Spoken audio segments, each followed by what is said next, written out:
Good afternoon, everyone. Myself Ravi. I welcome all you to the 145th edition of KBT Club Master meeting, a Toastmasters meeting. So, before starting the meeting, I would like to read out the ground rules for this meeting. First one is please mute yourself when you are not talking.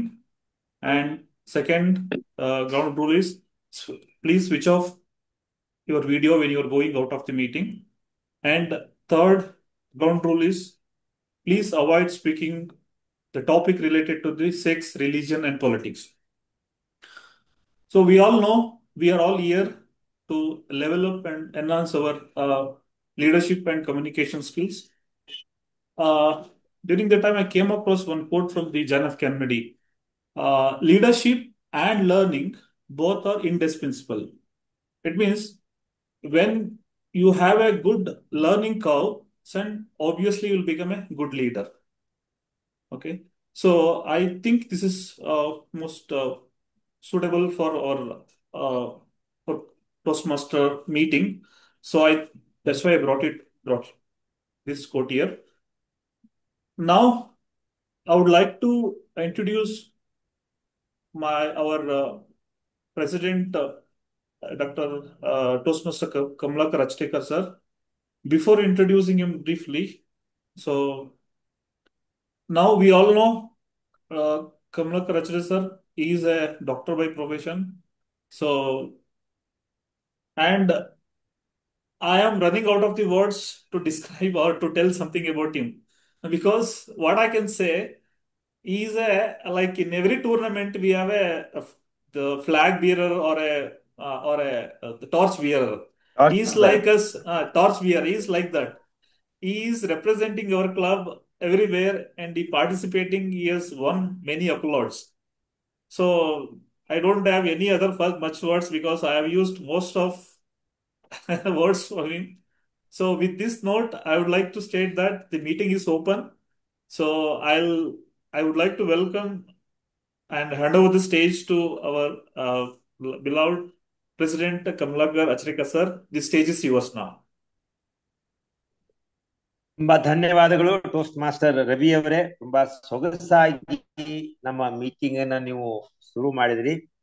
ನಿಮ್ಮ ಮೊದಲನೆಯ ಆ ಒಂದು ಶಬ್ದ ಅಂದ್ರೆ learning ಮತ್ತು leadership ಎರಡೂ ಒಟ್ಟಿಗೆ ಹೋಗುತ್ತೆ ಅಂತಕ್ಕಂಥದ್ದು ಅಕ್ಷರಶಃ ಸತ್ಯ ಅಂತ ಹೇಳ್ತೀನಿ. ಅದಕ್ಕೋಸ್ಕರ ಐನ್ಸ್ಟೀನ್ ಹೇಳ್ತಾನೆ, if you stop learning you stop leading ಅಂತ. If at all you want to lead somewhere you have to keep on learning ಅಂತ.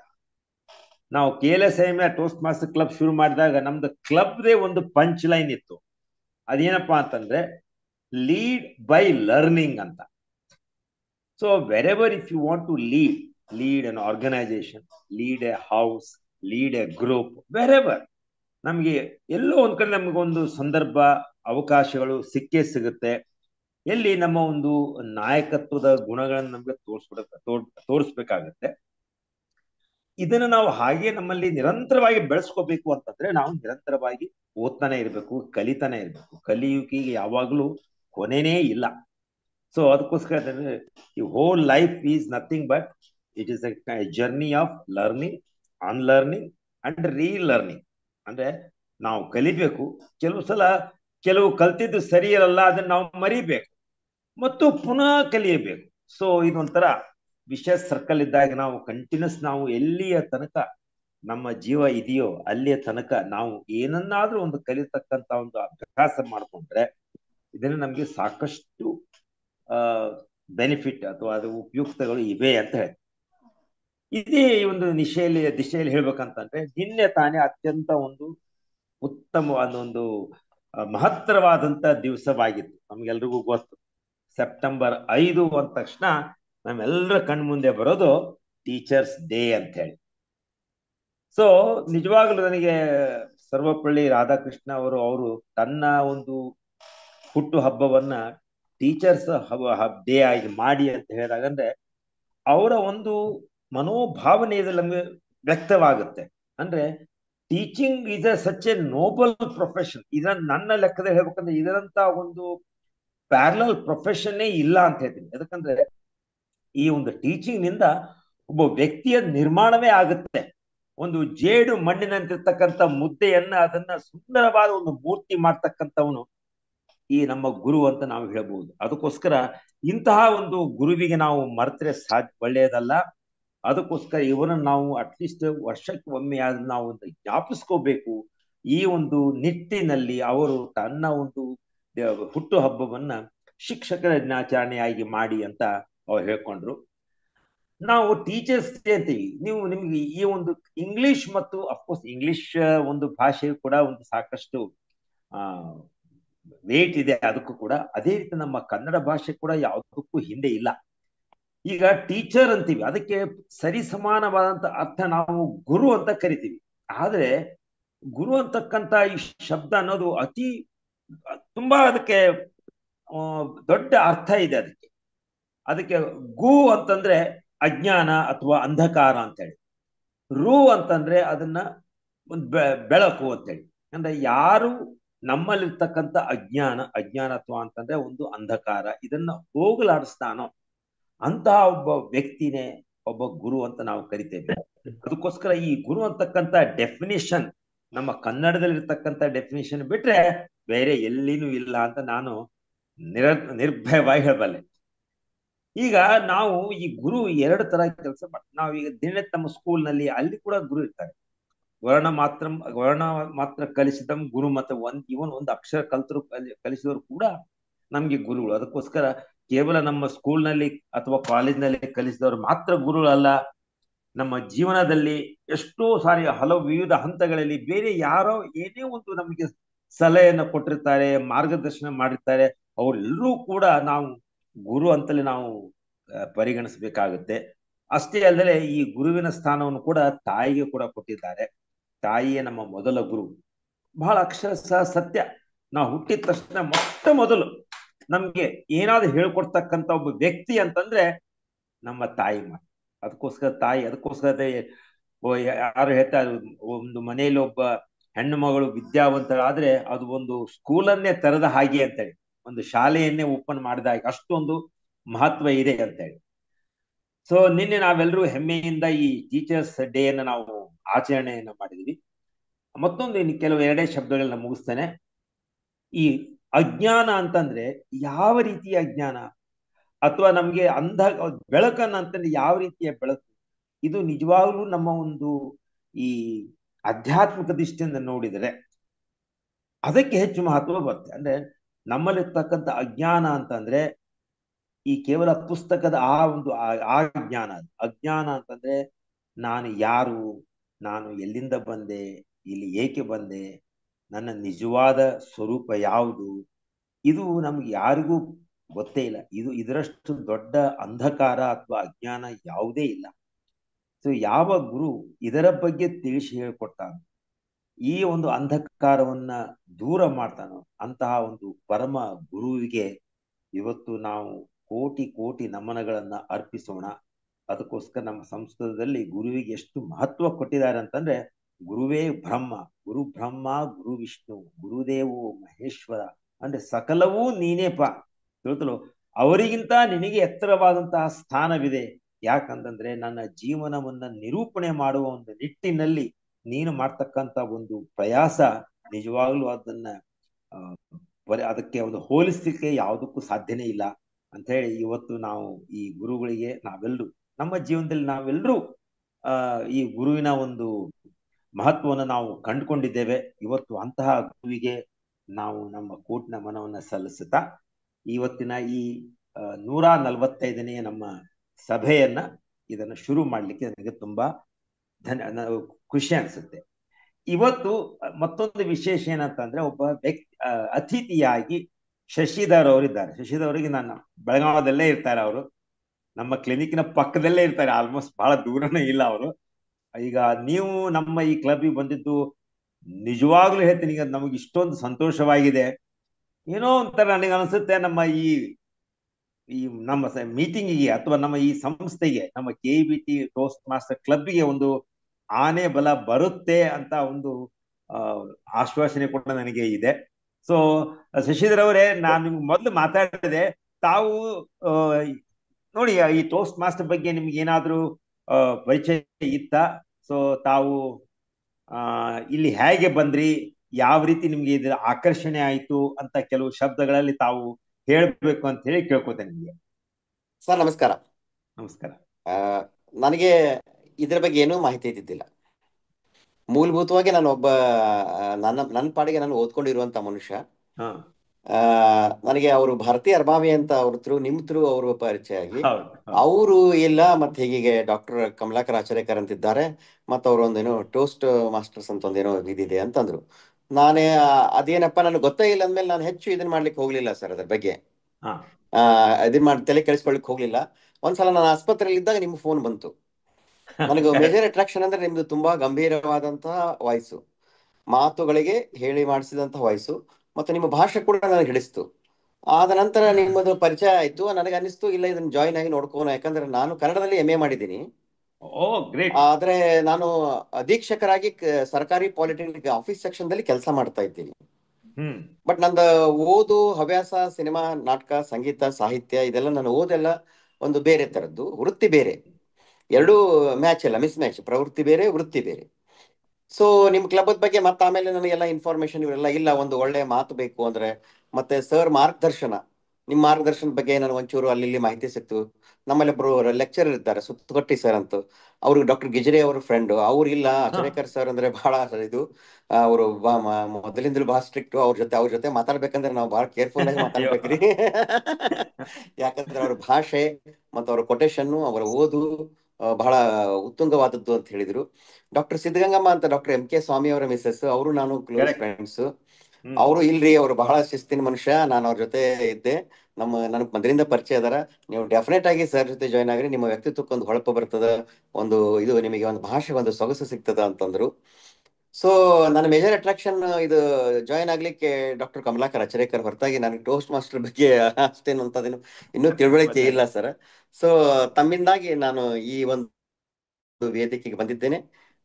ನಿಮ್ಮೆಲ್ಲರ ಜೊತೆ ಸೇರ್ಕೊಂಡು ನನ್ನ ಒಂದು ಕಮ್ಯುನಿಕೇಶನ್ ಆಗಲಿ ಅಥವಾ ಮತ್ತೊಂದು ವ್ಯಕ್ತಿತ್ವಕ್ಕೆ ಒಂದು ಹೊಸ ಮೆರಗು ಬರಬಹುದು ಅಂತ ಅಂದ್ಕೊಂಡಿದ್ದೀನಿ. ತಾವು ತುಂಬ ಹೃದಯದಿಂದ ಸ್ವಾಗತಿಸ್ತೀರಿ ಅಂತ ತಿಳ್ಕೊಂಡು ನಾನು ಇವತ್ತು ಅತಿಥಿಯಾಗಿ ಜಾಯ್ನ್ ಆಗ್ತಾ ಇದ್ದೀನಿ ಸರ್. ನಮಸ್ಕಾರ. ನಿಶ್ಚಿತವಾಗಿ ಶಶಿಧರ್ ಅವರೇ, ನೀವು ಬರೆದು ನಮಗೂ ಅದರಿಂದ ಬೆನಿಫಿಟ್ ಇದೆ, ಮತ್ತು ನಿಮಗೂ ಇನ್ನೂ ಒಂಥರ ಒಂದು ಇನ್ನೂ ಎತ್ತರ ಮಟ್ಟಕ್ಕೆ ತೆಗೆದುಕೊಂಡು ಹೋಗ್ಲಿಕ್ಕೆ ಇನ್ನು ಸಹಾಯವಾಗುತ್ತೆ. ಸಿದ್ಧಗಂಗಾ ಅವರ ಹಸ್ಬೆಂಡ್ MK ಸ್ವಾಮಿ ನನ್ನ ಕ್ಲಾಸ್ಮೇಟ್ ಅವ್ರು ಕೂಡ. ಈಗ ಸಿದ್ಧಗಂಗಾ ಅವರು ಕೂಡ ನಾನು ಕಾಂಟ್ಯಾಕ್ಟ್ ದಿವಸದಲ್ಲಿ, ಮತ್ತು ಅವ್ರು ನಮ್ಮ ಈ ಸಭೆ ಬರ್ಲಿಕ್ಕೆ ಒಂದು ಆಹ್ವಾನ ಕೊಡ್ತೀನಿ. ನಿಮ್ಗೆ ಕೆಲವೇ ಸಂಕ್ಷಿಪ್ತ ರೀತಿಯಲ್ಲಿ ಹೇಳ್ಬೇಕಂತಂದ್ರೆ, ಈ ಟೋಸ್ಟ್ ಮಾಸ್ಟರ್ ಕ್ಲಬ್ ಅಂತಕ್ಕಂಥದ್ದು ಒಂದು ಅಂತಾರಾಷ್ಟ್ರೀಯ ಸಂಸ್ಥೆ. 100 ವರ್ಷ ಆಯ್ತು ಇದಕ್ಕಾಗ್ಲೇ. ಒಬ್ರು ರಾಲ್ಫ್ ಸಿ ಸ್ಮೆಡ್ಲಿ ಅಂತ ಹೇಳಿ, ಇವರು YMCA ಚೇರ್ಮನ್ ಆಗಿದ್ರು. ಇವರು ಅಲ್ಲಿ ಆ ಒಂದು ಪಾಶ್ಚಾತ್ಯ ಕಲ್ಚರ್ ನಲ್ಲಿ ಈ they raise a toast, wine bottle wine glass ಹಿಡ್ಕೊಂಡು I raise a toast to so and so ಅಂತ ಹೇಳಿದಾಗ, ಅವರು ಆ ಟೋಸ್ಟ್ಗೆ ರಿಪ್ಲೈ ಮಾಡ್ಬೇಕಾಗುತ್ತೆ. ಅವರು ಕೆಲವು 4-5 ಶಬ್ದಗಳನ್ನ, ಕೆಲವು ವಾಕ್ಯಗಳನ್ನ ಮಾತಾಡ್ಬೇಕಾಗುತ್ತೆ. ಆವಾಗ ಇವ್ರು ಕಂಡಿದ್ದೇನಪ್ಪ ಅಂದ್ರೆ, ಎಷ್ಟೋ ಜನರಿಗೆ ಅವರಿಗೆ ಸಾಕಷ್ಟು ಜ್ಞಾನ ಇದೆ, ಅವರಿಗೆ ಎಜುಕೇಶನ್ ಇದೆ, ಎಲ್ಲ ಇದೆ. ಯಾವಾಗ ಮಾತನಾಡ್ತಕ್ಕಂಥ ಒಂದು ವಿಷಯ ಸಂದರ್ಭ ಬಂತು, ಆವಾಗ ಎಷ್ಟೋ ಜನ ಅದಕ್ಕೆ ಮಾಡ್ಲಿಕ್ಕೆ ಸಾಧ್ಯನೇ ಇಲ್ವಲ್ಲ ಅಂತ ಹೇಳಿ. ಸೊ ಹಾಗಾದ್ರೆ ಇದು ಕಮ್ಯುನಿಕೇಶನ್ ಅಂತಕ್ಕಂಥದ್ದು ಎಷ್ಟು ಪ್ರಮುಖವಾದಂತ ಒಂದು ಪಾತ್ರ ನಮ್ಮ ಜೀವನದಲ್ಲಿ ವಹಿಸುತ್ತೆ. ಅದಕ್ಕೋಸ್ಕರ ಇದನ್ನೇ ನಾನು ಯಾಕೆ ಮೇಲಕ್ಕೆ ತಗೊಂಡು ಹೋಗಬಾರ್ದು ಅಂತ ಹೇಳಿ ಅವರು ಕೊನೆಗೆ ಈ ಕ್ಲಬ್ಬಿಗೆ ಅವರು ಟೋಸ್ಟ್ ಮಾಸ್ಟರ್ಸ್ ಕ್ಲಬ್, ಅದಕ್ಕೋಸ್ಕರ ಹೆಸರು ಕೂಡ it comes Toastmasters the practice of raising a toast. ಅಂದ್ರೆ ವೆಸ್ಟರ್ನ್ ಕಲ್ಚರ್ ನಲ್ಲಿ ಅದು ಆ ರೀತಿ ಬಂತು. ನಂತರ ಈ ಕ್ಲಬ್ ಅಗದಿ ಸೊಗಸಾಗಿ ಬೆಳೆದಿದೆ. ಇದರ ಒಂದು ಎಂಟೈರ್ ರಚನೆ ಇದನ್ನೆಲ್ಲ ನೋಡಿದ್ರೆ, ನೀವು ಇದಕ್ಕೆ ಜಾಯಿನ್ ಆದಾಗ, ಯಾವಾಗ ನೀವು ಇದರ ಒಂದು ವೆಬ್ಸೈಟಿಗೆ ಹೋಗ್ತಿರೋ ಆವಾಗ ತಮಗನ್ಸುತ್ತೆ ಎಷ್ಟು ಸುಂದರವಾಗಿ ಇದನ್ನ ರಚನೆ ಮಾಡಿದ್ದಾರೆ. ಯಾವುದೇ ಒಬ್ಬ ಮನುಷ್ಯ ಒಂದು from point A to Z ಈ ಒಂದು ಮಾತನಾಡ್ತಕ್ಕಂಥ ಕಲೆಯಲ್ಲಿ ಮುಂದಕ್ಕೆ ಹೋಗ್ಬಹುದು ಅಂತಕ್ಕಂಥ ತಾವೇ ನಿಜವಾಗ್ಲೂ ಕಂಡ್ಕೋತೀರಾ. ಸೊ ಆದಷ್ಟು ಬೇಗ ನೀವು ನಮ್ಮ ಆಕ್ಟಿವ್ ಸದಸ್ಯರಾಗ್ತೀರಿ ಅಂತ ಒಂದು ಭರವಸೆಯಿಂದ ನಾನು ಮತ್ತೊಂದ್ಸಲ ನಿಮ್ಗೆ ಧನ್ಯವಾದನ ಹೇಳ್ತೇನೆ. ಈಗ ಇಷ್ಟ ಹೇಳಿ ಈಗ ನಾವು ನಮ್ಮ ಸಭೆಯ ಇನ್ನೊಬ್ರು ಅತಿಥಿ ಇದ್ದಾರೆ, ಅವರು ಕೂಡ ಆನೆ ಬಲ ತರುವಂತವ್ರೆ. ಅಯ್ಯೋ ಪ್ರಶಾಂತ್, ಸಾರಿ ಸರ್, ಪ್ರಶಾಂತ್ ನಮಸ್ಕಾರ ಸರ್. ನಮಸ್ಕಾರ ಪ್ರಶಾಂತ್, ನೀವ್ ಎಲ್ಲಿದ್ದೀರಾ? ನಾ ಈಗ ಸದ್ಯಕ್ಕೆ ನೆದರ್ಲ್ಯಾಂಡ್ ಅಲ್ಲಿ ಇದ್ದೀನಿ. ನನ್ನ ಮೂಲ ಬೆಂಗಳೂರು, ಅಂದ್ರೆ ಮೂಲ ಬಂದು ಮಂಡ್ಯ ಡಿಸ್ಟ್ರಿಕ್ಟ್, ಮದ್ದೂರು ವಾಪಸ್ ಅವರು. ಬರ್ತೀರಲ್ಲ? ಹೌದೌದು, ಇಲ್ಲ ಇದೆ ಟೆಂಪ್ರವರಿ, ಸುಮ್ನೆ ಒಂದು 3 ತಿಂಗಳು ಬಂದಿರೋದು ಅಡ್ಡಿಲ್ಲ ಇಲ್ಲಿಗೆ ಅಡ್ಡಿಲ್ಲ. ಕಂಪ್ನಿ ಕೆಲ್ಸದ್ಮೇಲೆ. ಅಯ್ಯೋ, ತುಂಬಾ ಸಂತೋಷ ಪ್ರಶಾಂತ್ ಅವರೇ. ನೀವು ತುಂಬಾ ಸಂತೋಷ ಸರ್. ತುಂಬಾ ನೆದರ್ಲ್ಯಾಂಡ್ ನಲ್ಲಿ ಇದ್ರೂ ಕೂಡ ನೀವು ಅಲ್ಲಿಂದ ಈ ಕ್ಲಬ್ಗೆ ಜಾಯಿನ್ ಆಗ್ತೀರಾ ಅಂತಂದ್ರೆ ತಮ್ಮಲ್ಲಿ ಒಂದು ಎಷ್ಟೊಂದು ಉತ್ಸಾಹ ಇದೆ ಮತ್ತು ಈ ಕ್ಲಬ್ಬಿನ ಬಗ್ಗೆ ಎಷ್ಟು ಕಳಕಳಿ ಇದೆ ಅಂತಕ್ಕಂಥದ್ದನ್ನ ನೀವು ತೋರಿಸ್ಕೊಟ್ರಿ. ಆದಷ್ಟು ಬೇಗ ವಾಪಸ್ ಬನ್ನಿ ಮಂಡ್ಯಕ್ಕೆ. ನೀವು ಕೂಡ ನಮ್ಮ ಸದಸ್ಯರಾಗ್ತೀರಿ ಅಂತ ಒಂದು ಭಾವನೆ, ಒಂದು ನಂಬಿಕೆನ ನಾನು ಇಟ್ಕೊಂಡಿದ್ದೇನೆ. ಮತ್ತೊಮ್ಮೆ ತಮಗೂ ಈ ಖಂಡಿತ ಸರ್, ತುಂಬು ಹೃದಯದಿಂದ ಆಹ್ವಾನವನ್ನು ಮಾಡ್ತಾ ಇದ್ದೇನೆ. ತುಂಬಾ ಈಗ ಸಂತೋಷ ಸರ್, ಧನ್ಯವಾದ. ಓಕೆ, ಸಂತೋಷ. ಈಗ ನಾವು ಮುಂದೆ ಈಗ ಈ ಈ ಟೋಸ್ಟ್ ಮಾಸ್ಟರ್ ಸಭೆ ಯಾವ ರೀತಿ ನಡೆಯುತ್ತೆ, ಇದರ ಬೇರೆ ಬೇರೆ ಅಂಶಗಳು ಹೇಗಿರುತ್ತೆ, ಇದ್ರ ಬಗ್ಗೆ ತಿಳ್ಕೊಳ್ಳಿಕ್ಕೆ ನಾವು ಇವತ್ತು toast master of the day ಅಥವಾ ಅದನ್ನ ನಡೆಸಿಕೊಡ್ತಕ್ಕಂಥವ್ರು ನಿರ್ವಾಹಕರು. ಈಗ ನನ್ನ ಕೆಲಸ ಏನಪ್ಪಾ ಅಂದ್ರೆ ಅಧ್ಯಕ್ಷನಾಗಿ ಸಭೆಯನ್ನ ನಾನು ಓಪನ್ ಮಾಡ್ತೇನೆ. ನಂತರ toast master of the day ಅಥವಾ ಈ ನಿರ್ವಾಹಕರು ಏನು ಮೂಲ ಪ್ರಬಂಧಕರು ಅವ್ರು ಏನ್ ಮಾಡ್ತಾರೆ ಅಂತಂದ್ರೆ ಈ ಸಂಪೂರ್ಣ ಇಲ್ಲಿಂದ ಮುಂದೆ ಈ ಸಭೆಯನ್ನು ನಡ್ಸ್ಕೊಂಡು ಹೋಗ್ತಾರೆ. ಅವರೇ ಈ ಸಭೆಯಲ್ಲಿ ಹೇಗೆ ಇರುತ್ತೆ, ಯಾವ ಯಾವ ಭಾಗಗಳು ಇರುತ್ತೆ, ಪ್ರತಿಯೊಂದು ಭಾಗದಲ್ಲಿ ನಾವು ಏನು ಕಲಿತೀವಿ ಅಂತಕ್ಕಂಥದನ್ನ ವಿಸ್ತಾರವಾಗಿ ಹೇಳಿಕೆ ಮತ್ತೊಬ್ಬ ಅತ್ಯಂತ ಘನವಾದ ವ್ಯಕ್ತಿ ಅಂತಂದ್ರೆ ನಮ್ಮ ಟೋಸ್ಟ್ ಮಾಸ್ಟರ್ ಉಮಾನಾಥ್. ಅವ್ರ ಬಗ್ಗೆ ನಾವು ಏನು ಮಾತಾಡಿದ್ರು ಕೂಡ ಅದು ಕಡಿಮೆನೆ. ಅವರ ಒಂದು ಮಾತಿನ ಒಂದು ಧಾಟಿ ಆಯ್ತು, ಮಾತಿನ ಶೈಲಿ ಆಯ್ತು, ಆ ಒಂದು ಸಂಗೀತದಲ್ಲಿ ಇರ್ತಕ್ಕಂಥ ಅವರ ಅಭಿರುಚಿ, ಸ್ವಯಂ ಅವರೇ ಹಾಡ್ತಾರೆ ಅವರು. ಯಾವಾಗ್ಲಾದ್ರೂ ಉಮಾನಾಥ್ ಅವರು ನಮ್ಮ ಕ್ಲಬ್ಗೆ ಮೈದಿ ಜಾಯಿನ್ ಆದ್ರು ಅಂತಂದ್ರೆ ಅವತ್ತಿನ ದಿವಸ ನಿಮ್ಗೆ ಒಂದು ಮಾತು ಗ್ಯಾರಂಟಿ ಹೇಳ್ತೀನಿ. ಏನಪ್ಪಾ ಅಂತಂದ್ರೆ ಏನಾದ್ರೂ ಒಂದು ಹೊಸ ವಿಷಯ ನೀವು ಕಲ್ತ್ಕೊಂಡೇ ಹೋಗ್ತೀರಾ, ಇಷ್ಟು ಮಾತ್ರ ಗ್ಯಾರಂಟಿ. ಯಾಕಂದ್ರೆ ಇದನ್ನ ಸ್ವತಃ ನಾನೇ ಅನುಭವದಿಂದ ಕಂಡ್ಕೊಂಡಿದ್ದೇನೆ. ಯಾವಾಗ್ಲೂ ಉಮಾನಾಥ್ ನೋಡಿದ ತಕ್ಷಣ ನಾನು ಅನ್ಕೋತೀನಿ, ಓ ಇವತ್ತು ಏನಾದ್ರು ಒಂದು ಹೊಸ ವಿಷಯ ನನಗೆ ಸಿಗುತ್ತೆ ಅಂತ ಹೇಳ್ತೇನೆ. ಇಷ್ಟೇ ಹೇಳಿ ಈ ಸಭೆಯನ್ನ ಮುಂದಕ್ಕೆ ನಡೆಸ್ಕೊಂಡು ಹೋಗ್ಬೇಕು ಅಂತೇಳಿ ಟೋಸ್ಟ್ ಮಾಸ್ಟರ್ ಉಮಾನಾಥ್ ಅವರಲ್ಲಿ ಕೇಳ್ಕೊಳ್ತಾ ಇದ್ದೆ. ಉಮಾನಾಥ್ ಅವರೇ, ವೇದಿಕೆ ನಿಮ್ಮದು. ಧನ್ಯವಾದಗಳು ಅಶ್ರೇಕರ್ ಸರ್. ಎಲ್ಲರಿಗೂ ನಮಸ್ಕಾರ. ನಮಸ್ಕಾರ. ಎಲ್ಲರೂ ಒಂದು ಕ್ಷಣ ನಿಮ್ ಕಣ್ಣು ಮುಚ್ಕೊಳ್ಳಿ. ಇವಾಗ ಕಲ್ಪಿಸ್ಕೊಳ್ಳಿ, ನೀವೊಂದು ವಿಮಾನದಲ್ಲಿ ಕೂತಿದ್ದೀರಾ. ಇವಾಗ ನಮ್ಮ ನೇರ ರಾಜ್ಯವಾದ ಕೇರಳಕ್ಕೆ ಹೋಗ್ತಾ ಇದ್ದೀರಾ.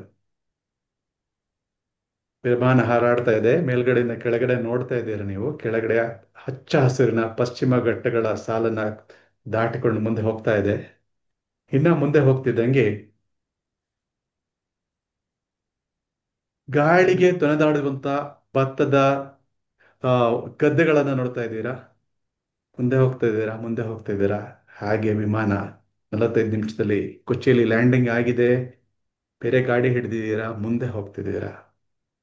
ಮುಂದೆ ಹೋಗ್ತಾ ಇದ್ದಂತೆ ಎಲ್ಲ ಮನೆಗಳ ಮುಂದೆ ಹೂವಿನ ರಂಗೋಲಿಗಳನ್ನು ನೋಡ್ತಾ ಇದ್ದೀರಾ. ನಗು, ಎಲ್ಲೆಲ್ಲೂ ಉಲ್ಲಾಸದ ಅಲೆಗಳು, ಎಲ್ಲೆಲ್ಲೂ ಹೊಸತನ. ಎಲ್ಲರೂ ಬಹಳ ಕಾತರದಿಂದ ಕಾಯ್ತಾ ಇದ್ದಂತ ಓಣಂ ಹಬ್ಬದ ಆಚರಣೆಗೆ ಎಲ್ಲರೂ ಸಂಭ್ರಮದಿಂದ ತಯಾರಾಗ್ತಿದ್ದಾರೆ. ಇವಾಗ ನಿಧಾನಕ್ಕೆ ಕಣ್ಬಿಡಿ ಮಿತ್ರರೇ. ಕೇರಳದಲ್ಲಿ ಈ ಓಣಂ ಹಬ್ಬ ಅನ್ನೋಂಥದ್ದು ಬರೀ ಹಬ್ಬ ಅಲ್ಲ, ಅದೊಂದು ಭಾವನೆ, ಅದೊಂದು ಇಮೋಷನ್ ಅಂತ ಹೇಳ್ಬೋದು. ಮೊದಲ ಫಸಲಿನ ಕೊಯ್ಲಿನ ಸಂದರ್ಭದಲ್ಲಿ ಈ ಹಬ್ಬವನ್ನ ಆಚರಿಸ್ತಾರೆ. ಪುರಾಣ ಕಾಲದಲ್ಲಿ ಇದ್ದಂತ ಐತಿಹ್ಯ, ಮಹಾಬಲಿ ಅನ್ನುವಂಥ ರಾಜ ಆಳ್ತಾ ಇದ್ದಂತ ಒಂದು ಸಮಯ, ಅದನ್ನ ಸುವರ್ಣ ಯುಗ ಅಂತ ನೆನಪಿಸ್ಕೊಳ್ತಾರೆ ಜನ. ಸಮೃದ್ಧಿ, ಸುಖ, ಶಾಂತಿ ಹಾಗೂ ಸಂತೋಷದ ಯುಗ ಅದು. 10 ದಿನಗಳ ಕಾಲ ಈ ಹಬ್ಬದ ಶುಭಾಚರಣೆನ ಕೇರಳದಾದ್ಯಂತ ಜಾತಿ, ಮತ, ಅಂತಸ್ತು ಎಲ್ಲವನ್ನ ಮರೆತು ಎಲ್ಲರೂ ಈ ಓಣಂ ಹಬ್ಬವನ್ನ ಆಚರಿಸ್ತಾರೆ. ಅದೇ ರೀತಿ ನಮ್ಮ ಟೋಸ್ಟ್ ಮಾಸ್ಟರ್ಸ್ ಕ್ಲಬ್ ಕೂಡ ಅದಕ್ಕೊಂದು ಇತಿಹಾಸ ಇದೆ. ನಮ್ಮ ಅಚರ್ಕರ್ ಸರ್ ಅವಾಗ್ಲೇ ಹೇಳಿದ್ರು, 100 ವರ್ಷಗಳ ಇತಿಹಾಸ ಇರುವಂತ ಒಂದು ಈ ಸಂಸ್ಥೆ, ಒಬ್ಬ ಮಹಾಪುರುಷ 100 ವರ್ಷಗಳ ಹಿಂದೆ ರಾಮ್ಸಿಸ್ ಮೆಡ್ಲಿನ್ ಅವರು ಇದನ್ನ ಅಮೆರಿಕದಲ್ಲಿ ಸ್ಥಾಪಿಸಿದ್ರು. ಇದೀಗ ಈ ಸಂಸ್ಥೆ 150 ಹೆಚ್ಚಿನ ದೇಶಗಳಲ್ಲಿ ಸಾವಿರಾರು ಜನ ಆ ಸದಸ್ಯರುಗಳಿಗೆ ಸಂವಹನದ ಮತ್ತು ನಾಯಕತ್ವದ ಕಲೆಯನ್ನ ಕಲಿಯೋದು ಮಾತ್ರ ಅಷ್ಟೇ ಅಲ್ಲ, ಅದನ್ನ ಆಚರಿಸುವಂತಹ ವೇದಿಕೆಯನ್ನ ಇದು ವಿಶ್ವದಾದ್ಯಂತ ಕಲ್ಪಿಸಿದೆ. ಈಗ ಓಣಂ ಹಬ್ಬ ನೋಡಿದ್ರೆ ಅದರಲ್ಲಿ ನನಗೆ ಕಂಡು ಬರುವಂತ 3 ಮುಖ್ಯವಾದ ಅಂಶ. ಒಂದನೇದು ಪೂಕ್ಕಳಂ ಅಂತ ಹೇಳ್ತಾರೆ. ಪೂಕ್ಕಳಂ ಅಂದ್ರೆ ಆ ಹೂಗಳಿಂದ ಬಿಡುವಂತ ಒಂದು ರಂಗೋಲಿ. ನಾವೆಲ್ಲ ರಂಗೋಲಿ ಬಿಡ್ತೀವಿ, ಕರೆಕ್ಟಾ? ಈ ಪರ್ಟಿಕ್ಯುಲರ್ ಹಬ್ಬದಲ್ಲಿ ಹೂಗಳಿಂದ ರಂಗೋಲಿ ಬಿಡ್ತಾರೆ, ಇದಕ್ಕೆ ಪೂಕ್ಕಳಂ ಅಂತ ಹೇಳ್ತಾರೆ. ಎರಡನೇ ಮುಖ್ಯವಾದ ಅಂಶ, ಈ ಸಮಯದಲ್ಲೇ ಕೇರಳದಲ್ಲಿ ಒಂದು ಕಡೆ ಬೋಟ್ ರೇಸ್ ನಡೆಯುತ್ತೆ. ಬಹಳ ಒಂದು ಸುಂದರವಾದಂತ ಒಂದು ರೋಚಕವಾದಂತ ಒಂದು ಆಟೋಟದ ಸ್ಪರ್ಧೆ, ತಂಡದ ಸ್ಪರ್ಧೆ ಅಂತ ಹೇಳ್ಬೋದು. ಮೂರನೇದು ಓಣಂ ಸದ್ಯ. ಓಣಂ ಸದ್ಯ ಅನ್ನೋದು, ಅದ್ರ ಬಗ್ಗೆ ನಾನು ಮತ್ತೆ ದೀರ್ಘವಾಗಿ ಹೇಳ್ತೇನೆ. ಹೇಗೆ ಓಣಂನಲ್ಲಿ ಈ 3 ಅಂಶಗಳಿದೆ, ಅದೇ ರೀತಿ ನಮ್ಮ ಟೋಸ್ಟ್ ಮಾಸ್ಟರ್ ಸಭೆಯಲ್ಲಿ ಕೂಡ 3 ಹಂತಗಳಿವೆ. ಮೊದಲನೇ ಹಂತ ಅನ್ನುವಂಥದ್ದು ಒಂದು ಸಿದ್ಧಪಡಿಸಿದ ಭಾಷಣ ಅಂತ ಹೇಳ್ತಾರೆ. ಸಿದ್ಧಪಡಿಸಿದ ಭಾಷಣದಲ್ಲಿ ಭಾಷಣಕಾರರು ಭಾಷಣವನ್ನ ಸಿದ್ಧಪಡಿಸಿಕೊಂಡು ಬಂದು ಇಲ್ಲಿ ಸಭೆಯಲ್ಲಿ ಪ್ರಸ್ತುತಪಡಿಸ್ತಾರೆ. ಆ ನಂತರ ಎರಡನೇ ಹಂತ ಆಶುಭಾಷಣದ ಹಂತ. ಇದರಲ್ಲಿ ಆಶುಭಾಷಣದಕ್ಕೆ ಒಬ್ಬರು ಸೂತ್ರಧಾರರು ಇರ್ತಾರೆ, ಅವರು ವಿಷಯಗಳನ್ನು ಕೊಡ್ತಾರೆ. ಆ ವಿಷಯದ ಬಗ್ಗೆ ನಾವೆಲ್ಲರೂ ಮಾತಾಡ್ಬೋದು, ಅತಿಥಿಗಳು ಕೂಡ ಅದ್ರ ಬಗ್ಗೆ ಅದರಲ್ಲಿ ಭಾಗವಹಿಸ್ಬೋದು. ಮೂರನೇದಾಗಿ ಬಹಳ ಮುಖ್ಯವಾದ ಟೋಸ್ಟ್ ಮಾಸ್ಟರ್ ಸಭೆಯ ಅಂಶ ಏನಂತಂದ್ರೆ, ಅದು ಪರಿಪೂರ್ಣ ಮೌಲ್ಯಮಾಪನ ಅಥವಾ ಸಮಗ್ರ ಮೌಲ್ಯಮಾಪನ, ಜನರಲ್ ಇವ್ಯಾಲ್ಯೂಯೇಷನ್ ಅಂತ ಹೇಳ್ತೀವಿ. ಈ ಸೆಷನ್ ನಲ್ಲಿ ಈ ಸಭೆ ಯಾವ ರೀತಿ ನಡೀತು, ಯಾವ ರೀತಿಯ ಉತ್ತಮ ಅಂಶಗಳಿವೆ, ಯಾವ ರೀತಿ ಉತ್ತಮ ಪಡಿಸ್ಕೋಬಹುದು ಅನ್ನೋದಕ್ಕೆ ಒಬ್ರು ಜನರಲ್ ಇವ್ಯಾಲ್ಯೂಯೇಟರ್, ಸಮಗ್ರ ಮೌಲ್ಯಮಾಪಕರೊಬ್ರು ಇರ್ತಾರೆ. ಇಂದಿನ ಸಮಗ್ರ ಮೌಲ್ಯಮಾಪಕರು ಯಾರಂದ್ರೆ, ಇವರು ಪ್ರಸ್ತುತ IBM ಸಂಸ್ಥೆಯಲ್ಲಿ ವೃತ್ತಿಪರರು, ವಿಶ್ವೇಶ್ವರಯ್ಯ ಟೆಕ್ನಾಲಜಿಕಲ್ ಯೂನಿವರ್ಸಿಟಿನಲ್ಲಿ ಇವರು PhD ಪಡ್ಕೊಂಡಿದ್ದಾರೆ, ಹಾಗೂ ಕರ್ನಾಟಕ ಯೂನಿವರ್ಸಿಟಿಯಲ್ಲಿ ಇವರು ಸ್ನಾತಕೋತ್ತರ ಪದವಿ ಕನ್ನಡದಲ್ಲಿ ಪಡೆದುಕೊಂಡಿದ್ದಾರೆ. ಖಗೋಳಶಾಸ್ತ್ರದಲ್ಲಿ ಇವರ ಆಸಕ್ತಿ, ಮಾನವ ವಿಕಾಸವನ್ನು ಕಲಿಯುವುದು ಇವರ ಒಂದು ಹವ್ಯಾಸ. ಇವರು ಓದು ಬರೆಯುವುದು ಎಲ್ಲದರಲ್ಲೂ ಮುಂದಾಗಿದ್ದಾರೆ. ಇವರೊಬ್ಬರು ಕವಿ. ದುಂಡಿರಾದವರ ಹನಿಗವನಗಳ ತರ ಇವರು ಕೂಡ ಗವನಗಳನ್ನ ಬರೀತಾರೆ. ಇಂದಿನ ಸಮಗ್ರ ಮೌಲ್ಯಮಾಪಕರು ನಮ್ಮ ಮಂಡ್ಯದ ಗಂಡು ಮೋಹನ್ ಮೂರ್ತಿ ಅವರನ್ನ ವೇದಿಕೆಗೆ ಚಪ್ಪಾಳೆಯೊಂದಿಗೆ ಸ್ವಾಗತಿಸೋಣ.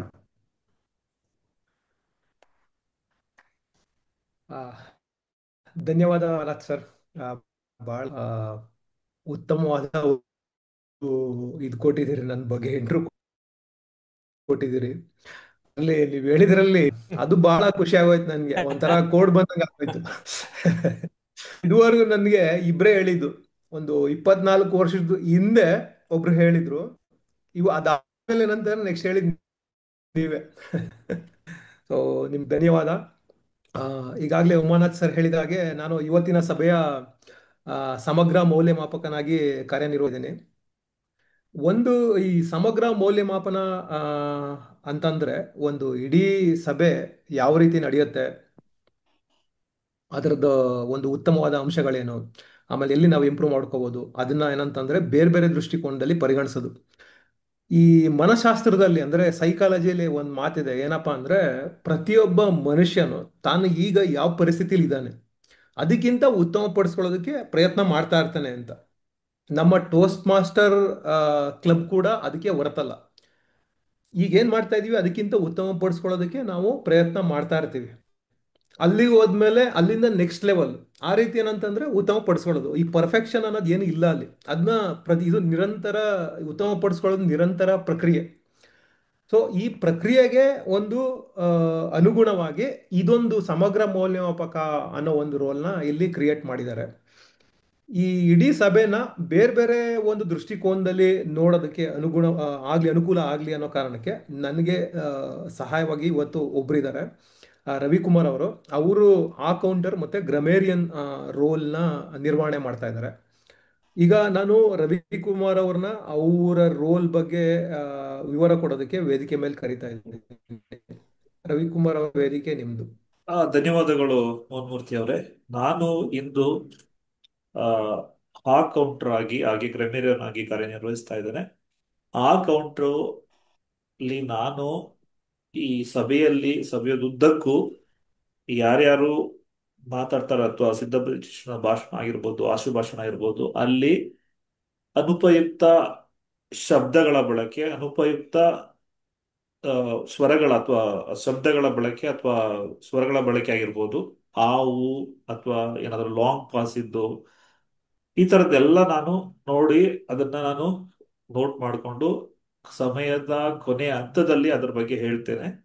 ಅದೇ ರೀತಿ ಗ್ರಮೇರಿಯನ್ ಆಗಿ ಅಂದ್ರೆ ಗ್ರಮೇರಿಯನ್ ರೂಲ್ ಅಲ್ಲಿ ನಾನು ಯಾ ಯಾರ್ಯಾರು ಉತ್ತಮ ಪದಗಳನ್ನ ಬಳಸಿದ್ದಾರೆ, ಉತ್ತಮ ಪದಪುಂಜಗಳನ್ನ ಬಳಸಿದ್ದಾರೆ, ಆಮೇಲೆ ಅದನ್ನೆಲ್ಲ ನಾನು ಈ ಸಭೆಯಲ್ಲಿ ನಾನು ಒಂದ್ ಕಡೆ ಬರೆದಿಟ್ಕೊಂಡು ಸಭೆಯ ಕೊನೆಯ ಹಂತದ ಸಮಗ್ರ ಮೌಲ್ಯಮಾಪನ ಅಲ್ಲಿ ನಾನು ನನ್ನ ವರದಿಯನ್ನು ಒಪ್ಪಿಸ್ತೇನೆ.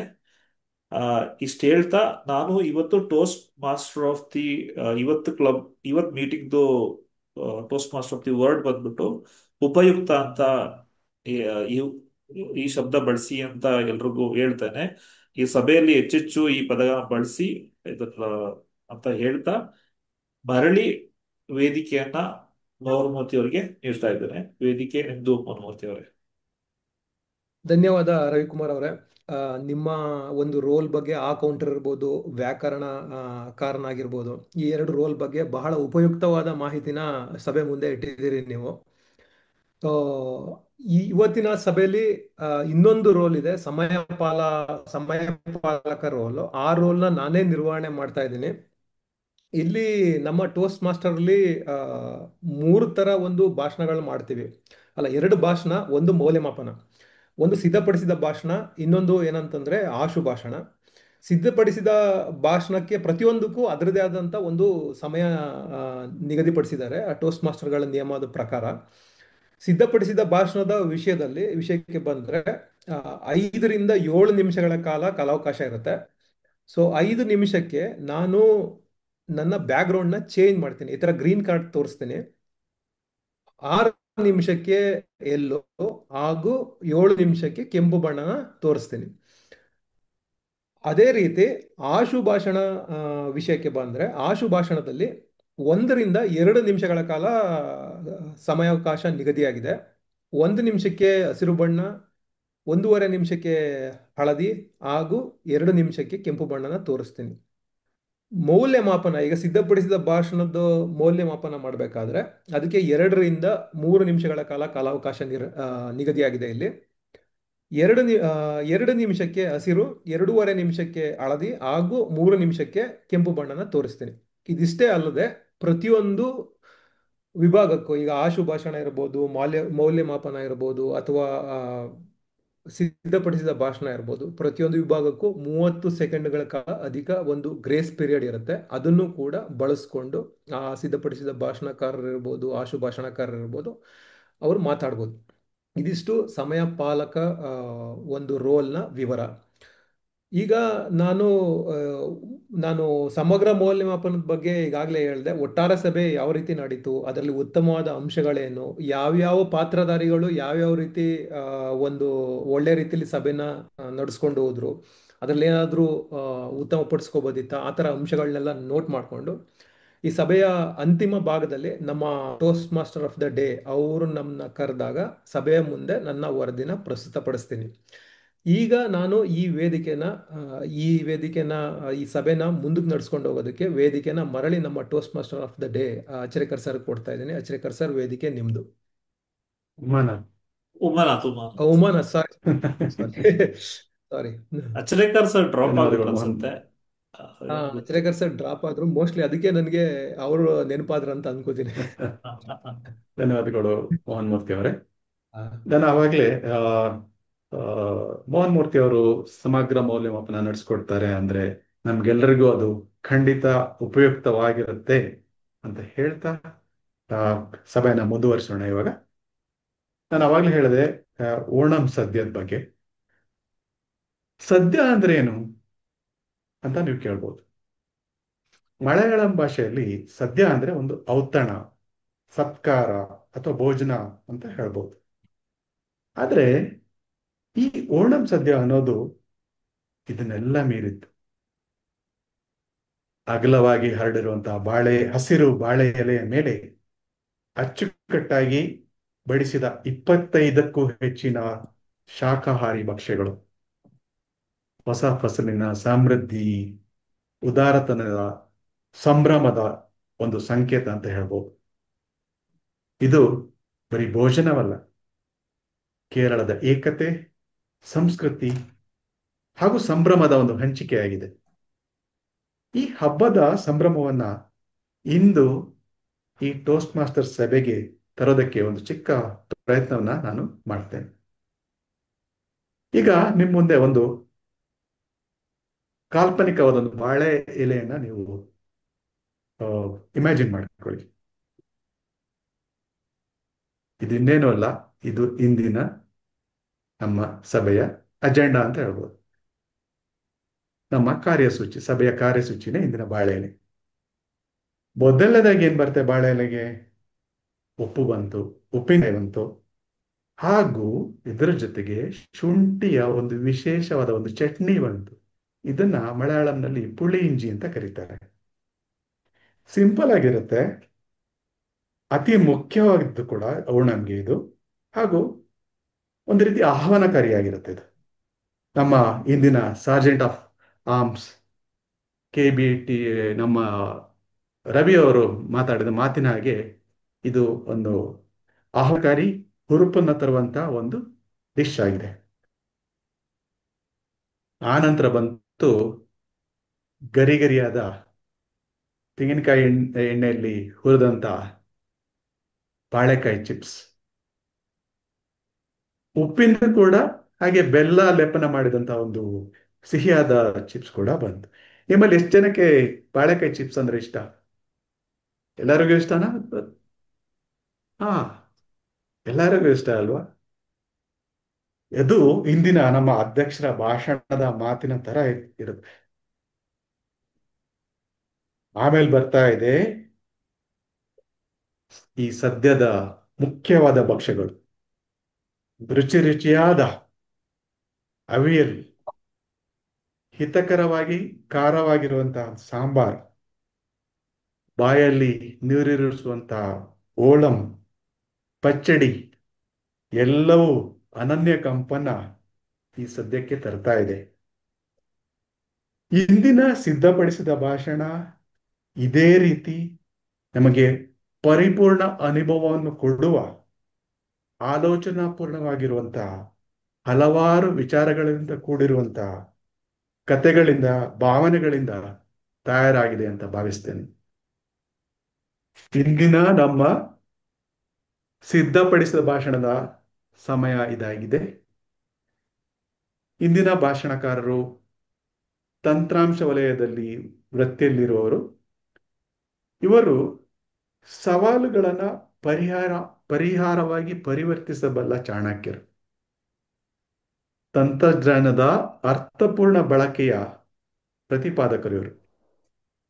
ಕನ್ನಡ ಭಾಷೆ, ಸಾಹಿತ್ಯ ಇದರ ಬಗ್ಗೆ ಅದಮ್ಯ ನಂಟು ಇವರಿಗೆ. ಕುವೆಂಪು, ಪೂರ್ಣಚಂದ್ರ ತೇಜಸ್ವಿ, P. ಲಂಕೇಶ್ ಅವರ ಕೃತಿಗಳಿಂದ ಇವರು ಪ್ರೇರೇಪಿತರು. ಮಿತ್ರರೇ, ಹಿಂದಿನ ಭಾಷಣಕಾರರಾದಂಥ ರವಿಕುಮಾರ್ ಅವರನ್ನ ಚಪ್ಪಾಳೆಯೊಂದಿಗೆ ವೇದಿಕೆಗೆ ಸ್ವಾಗತಿಸೋಣ. ಧನ್ಯವಾದಗಳು. ಸರ್, ಮೌಲ್ಯಮಾಪಕರ ಅವರು ಅಬ್ಜೆಕ್ಟಿವ್ ಇಂಟ್ರೊಡ್ಯೂಸ್ ಮಾಡ್ಬೇಕಾಗಿತ್ತಲ್ಲ ಇವ್ರದ್ದು. ಕ್ಷಮಿಸಿ, ನಿಮ್ಮ ಈ ಭಾಷಣದ ಮಾರ್ಗಸೂಚಿಯನ್ನ ನಮ್ಮ ಭಾಷಣದ ಮೌಲ್ಯಮಾಪಕರಾದಂಥ ಅಚ್ರೇಕರ್ ಸಾಹೇಬರಿಂದ ತಿಳ್ಕೊಳ್ಳೋಣ. ಓಕೆ. ಸೊ ಇವತ್ತಿನ ಭಾಷಣದ ಶೀರ್ಷಿಕೆ ಒಂದು ನಿಮಿಷ ನಾನೇ ಬರ್ತಾ ಹೋಗ್ತೇನೆ.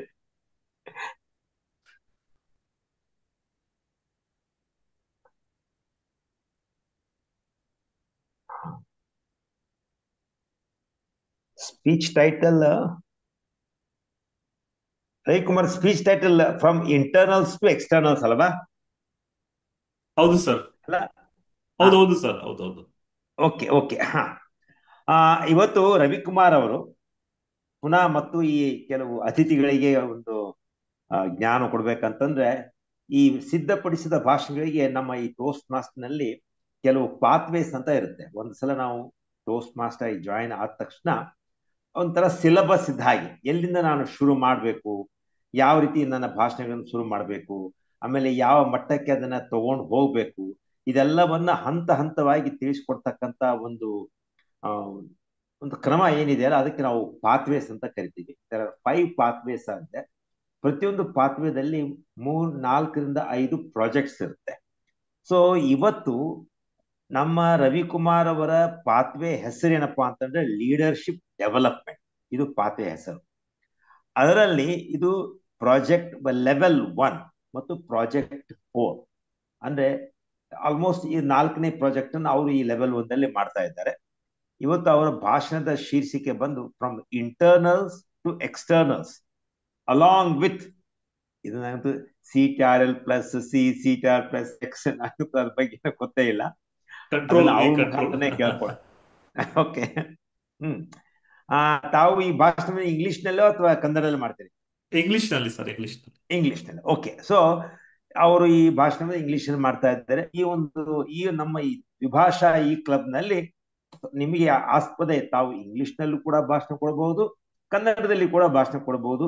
ಯಾವುದೇ ರೀತಿಯ ಒಂದು ನಿರ್ಬಂಧನೆ ಇಲ್ಲ. ನಿಮ್ಗೆ ಯಾವ್ದು ಅನುಕೂಲ ಇದೆಯೋ ಆ ರೀತಿ ತಾವು ಮಾಡ್ಬೋದು. ಆದ್ರೆ ಮುಖ್ಯವಾದ ಉದ್ದೇಶ ಏನಪ್ಪಾ ಅಂತಂದ್ರೆ, ಈ ನಮ್ಮ ಕನ್ನಡಕ್ಕೂ ಕೂಡ ಅಷ್ಟೇ ಒತ್ತನ್ನು ಕೊಡಬೇಕು ಅಂತಕ್ಕಂಥ ಒಂದು ದಿಶೆಯಲ್ಲಿ ಈ ಒಂದು ಕ್ಲಬ್ ಸ್ಥಾಪಿತವಾಗಿದೆ ಅಷ್ಟೇ. ಸೊ ಇವತ್ತು ರವಿಕುಮಾರ್ ಅವರಿಗೆ ತಮ್ಮ ಒಂದು ಭಾಷಣವನ್ನು ಕೊಡ್ಲಿಕ್ಕೆ ವೇದಿಕೆ ಮೇಲೆ ಕರೀತಾ ಇದ್ದೇನೆ. ಸಮಯ ಬಂದು 5 ರಿಂದ 7 ನಿಮಿಷ. ಸೊ ರವಿಕುಮಾರ್ ಅವರೇ, ತಡ ಮಾಡದೆ ವಾಪಸ್ ಇದನ್ನ ಈ ವೇದಿಕೆಯನ್ನ ಉಮಾನಾಥ್ ಅವರಿಗೆ ಕೊಡ್ತಾ ಇದ್ದೇನೆ. ಅವರು ರವಿಕುಮಾರನ್ನು ಮತ್ತು ಆಹ್ವಾನ ಮಾಡ್ತಾರೆ. ಉಮಾನಾಥ್ ಅವರೇ, ವೇದಿಕೆ ತಮ್ಮ. ಧನ್ಯವಾದಗಳು ಸರ್. ರವಿ ಅವರನ್ನ ಮತ್ತೆ ವೇದಿಕೆಗೆ ಸ್ವಾಗತಿಸ್ತಾ ಇದ್ದೇನೆ. ವೇದಿಕೆ ನಿಮ್ದು ರವಿಕುಮಾರ್ ಅವರೇ. ಧನ್ಯವಾದಗಳು Umanath sir. I am pretty much confident that most of us went through a funny incidents and in your college days. I think, right? Same with me also. Okay. I also went through a lot of incidents, fun incidents, and so many moments. So if I remember those, I still cherish those moments. Okay. Now today, I would like to share some of those funny incidents along with you. So this is related to something like there is some subjects are there. Those some subjects are complicated or complex one. The lecturer who is taking, they make them that subjects much more complex. Okay, there is one disclaimer. Okay, yesterday itself was a teacher's day. I am just bringing this incident not to hurt anybody in the teaching profession. Okay, so as I said in the context, okay, I was in the 4th sem of my engineering. There was one subject, FEFL. I think it may be unfamiliar for you, but I'll try to give a short description on that.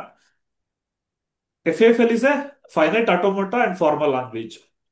I think you might have all heard about that programming language like Java, C, Python and all.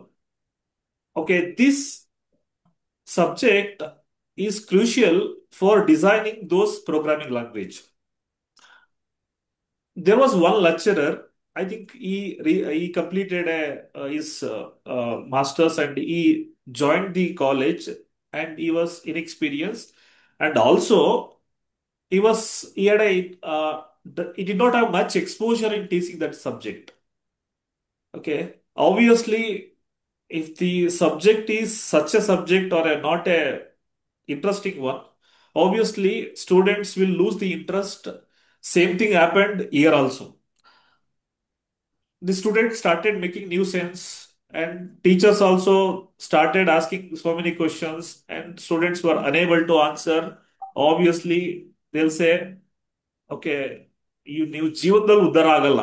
That was the one sentence usually teachers usually say. You won't succeed in your life. Okay. In engineering, like there are 125 marks, 25 marks for this is just for information. Who are not familiar with this examination procedure, just for information. 120, out of 125, 25 is for internals, 100 for externals. Out of 25, we will have 3 internal tests. We call it as internals. We are supposed to get 15 marks out of that 25, and also in external, out of 100, we have to get 35. Total 50 marks is the passing marks. So obviously, if the subject is like this, obviously we don't get a interest, and we don't study also. We don't try to study, but this resulted in a low score in the first internals. We were desperate to get minimum average, so that we don't know how the external question paper would be. So we were trying how to get at least minimum of 15 marks in this subject. Okay. So we were searching for some other plausible solutions. One of my friend who had a close contact with the office attender, somehow he got a question paper for the second internals. Okay, tomorrow is the second internals. Today night we got a question paper. And I was staying away from the college campus along with my another friend. He was also in 6th semester. As soon as we got a question paper, we were okay. Somehow we'll get a minimum average, at least good score in this subject, so that we'll get a good average. So when we opened up the paper, we were also suspicious that, okay, this whether it's going to be a test paper for tomorrow or not. So once we get the test paper, we'll try to search for the answers in the solved problems in the textbook. No, we did not get. We also tried to get the solutions for this from the notes also. No, here there also we did not get. What to do? I asked my friend, do you know this answer for this question? He also in the same state. He also doesn't know. Later, we decided we'll go to the college campus next day morning.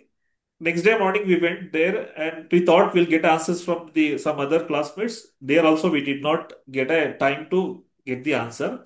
Later, we went to the internals. I think we got a less marks itself.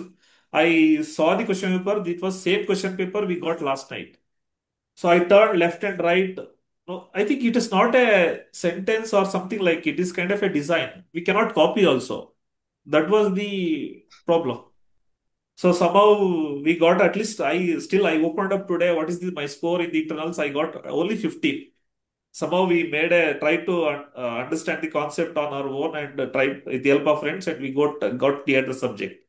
Ironically, I went after my post graduation. I got into a lecture profession. One of my friend, he took the same subject, and he started making interest. Like students started attending the classes even after third internals. So most of the people don't attend after third internals, because if they get a 75% of attendance, they don't attend the class.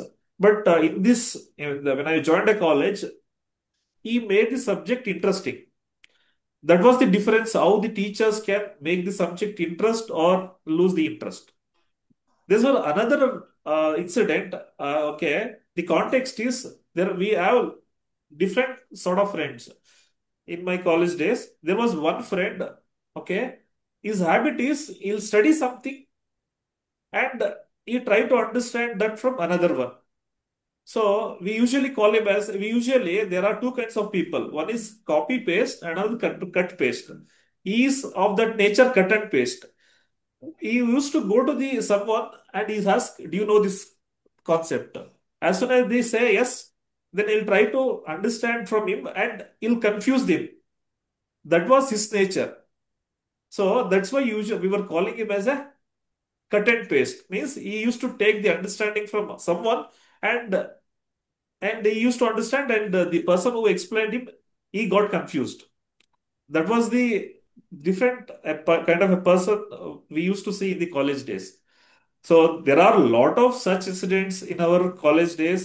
I think in the interest of time, I could able to bring up or share these incidents so that, okay, going forward, I think if I get a, I will bring up such more funny incidents going forward by saying that, uh, okay, I am ending this speech.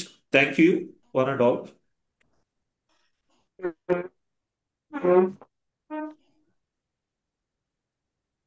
ಧನ್ಯವಾದಗಳು ರವಿ ಅವರೇ. ಹಲವಾರು ತರಕಾರಿ, ಹಲವಾರು ಮಸಾಲೆಗಳಿಂದ ವಿಶಿಷ್ಟ ಮಿಶ್ರಣವಾದ ಅವಿಯಲ್ ಇರುವಂತೆ ಇಂದಿನ ನಿಮ್ಮ ಅನುಭವ, ನಿಮ್ಮ ಕೌಶಲ್ಯ, ಭಾಷಾ ಕೌಶಲ್ಯ, ವ್ಯಕ್ತಿತ್ವದ ಮಿಶ್ರಣದಿಂದ ಇಂದಿನ ನಿಮ್ಮ ಭಾಷಣ ಅತ್ಯಂತ ಹಿತಕರ, ರುಚಿಕರವಾಗಿತ್ತು ಅಂತ ಹೇಳ್ತಾ ಆ, ಈ ಭಾಷಣ ನೀಡಿದ್ದಕ್ಕಾಗಿ ರವಿಕುಮಾರ್ ಅವರಿಗೆ ಒಂದು ಪ್ರಚಂಡ ಕರತಾಡನವನ್ನು ನಾವು ಕೊಡೋಣ.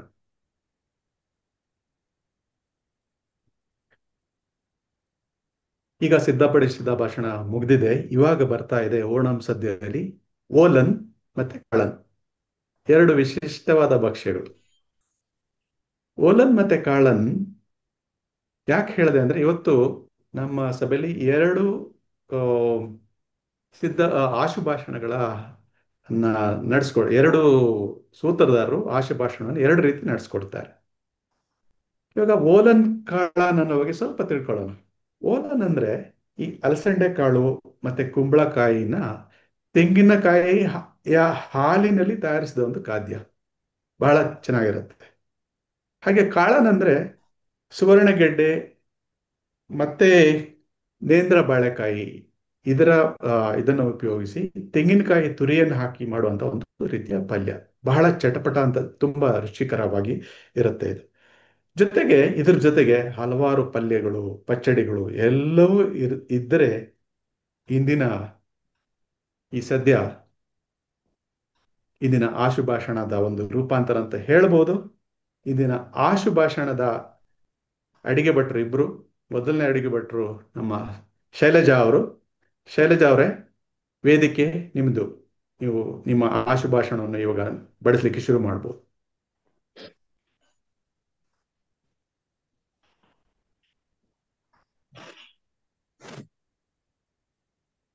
ಎಲ್ಲರಿಗೂ ನಮಸ್ತೆ. ನಮಸ್ತೆ. ಸರ್, ನೀವು ಊಟದ ಬಗ್ಗೆ ಹೇಳ್ತೀರಿ, ನಾನು ಊಟ ಮಾಡ್ತಾ ಇದ್ದೆ.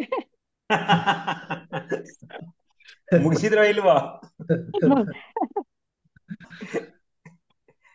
ಸ್ವಲ್ಪ ವಿಡಿಯೋ ಆಫ್ ಮಾಡ್ಕೊತೀವಿ. ಕೆಲಸ ಮಾಡಿ, ಅಚರೇಕರ್ ಸರ್ ಫಸ್ಟ್ ನಡೆಸ್ಲಿ, ಆಮೇಲಿಂದ ಬೇಕಾದ್ರೆ ಶೈಲಜಾ ಮೇಡಮ್ ಕೊಡೋಣ. ಇಲ್ಲ ಸರ್, ನಡೆಸ್ತೀನಿ. ಅತ್ಯಂತ ಉತ್ಸಾಹಿ toast master of the day ಹಾಗೂ ಸಹವರ್ತಿ ಟೋಸ್ಟ್ ಮಾಸ್ಟರ್ಗಳು ಹಾಗೂ ಇಂದಿನ ಅತಿಥಿಗಳಿಗೆ ನನ್ನ ಸ್ನೇಹಪೂರ್ವಕ ನಮನಗಳು. ಈ ಟೋಸ್ಟ್ ಮಾಸ್ಟರ್ ಸಭೆ ಸಂವಹನ ಕಲೆಯನ್ನು ವೃದ್ಧಿಪಡಿಸಿಕೊಳ್ಳಲು ಒಂದು ಉತ್ತಮ ವೇದಿಕೆ ಎಂದು ಎಲ್ಲರಿಗೂ ನಿಮ್ಗೆ ಗೊತ್ತಿರೋ ವಿಚಾರ.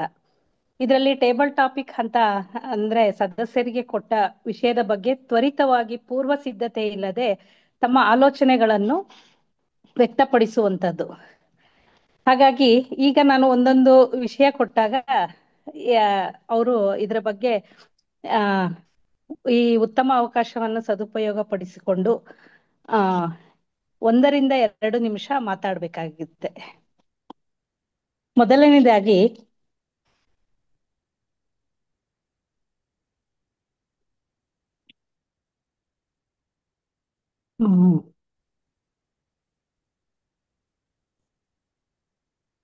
ರವಿಕುಮಾರ್ ಸರ್ಗೆ. ಸರ್, ನಿಮ್ಮ ನೆಚ್ಚಿನ ಸರಳ ಸಂತೋಷಗಳು ಯಾವುವು?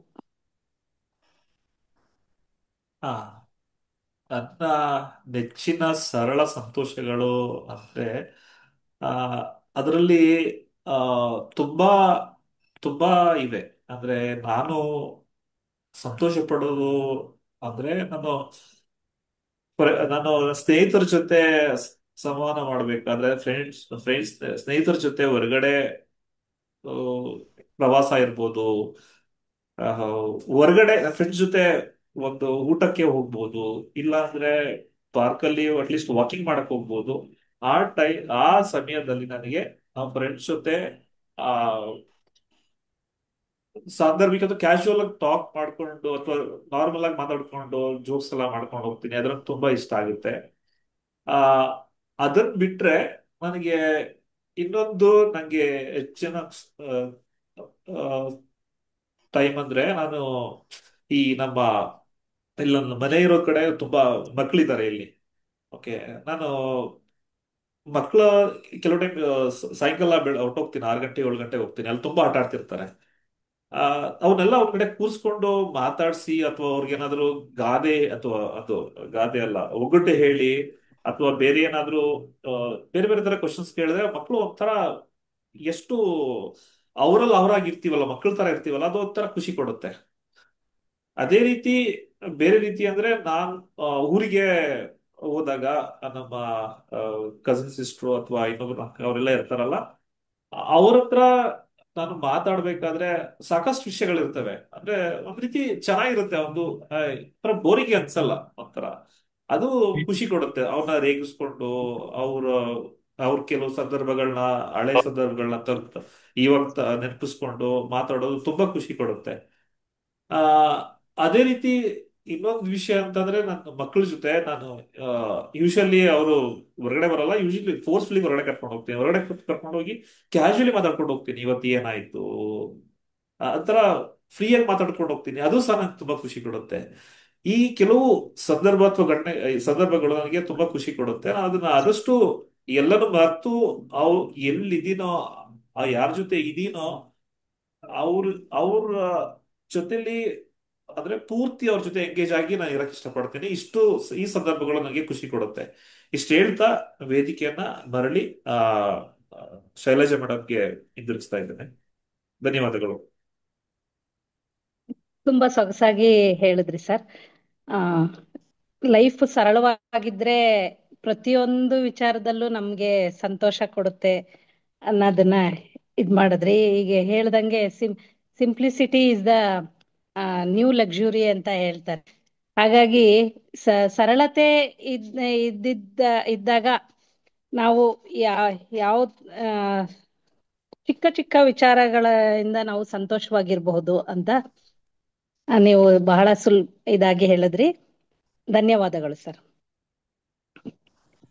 ಈಗ ಶಶಿಧರ್ ಸರ್ ಅವ್ರಿಗೆ ನಿಮ್ಮ ಪ್ರಮುಖ 5 ವೈಯಕ್ತಿಕ ಮೌಲ್ಯಗಳು ಯಾವುವು? ನಮಸ್ಕಾರ.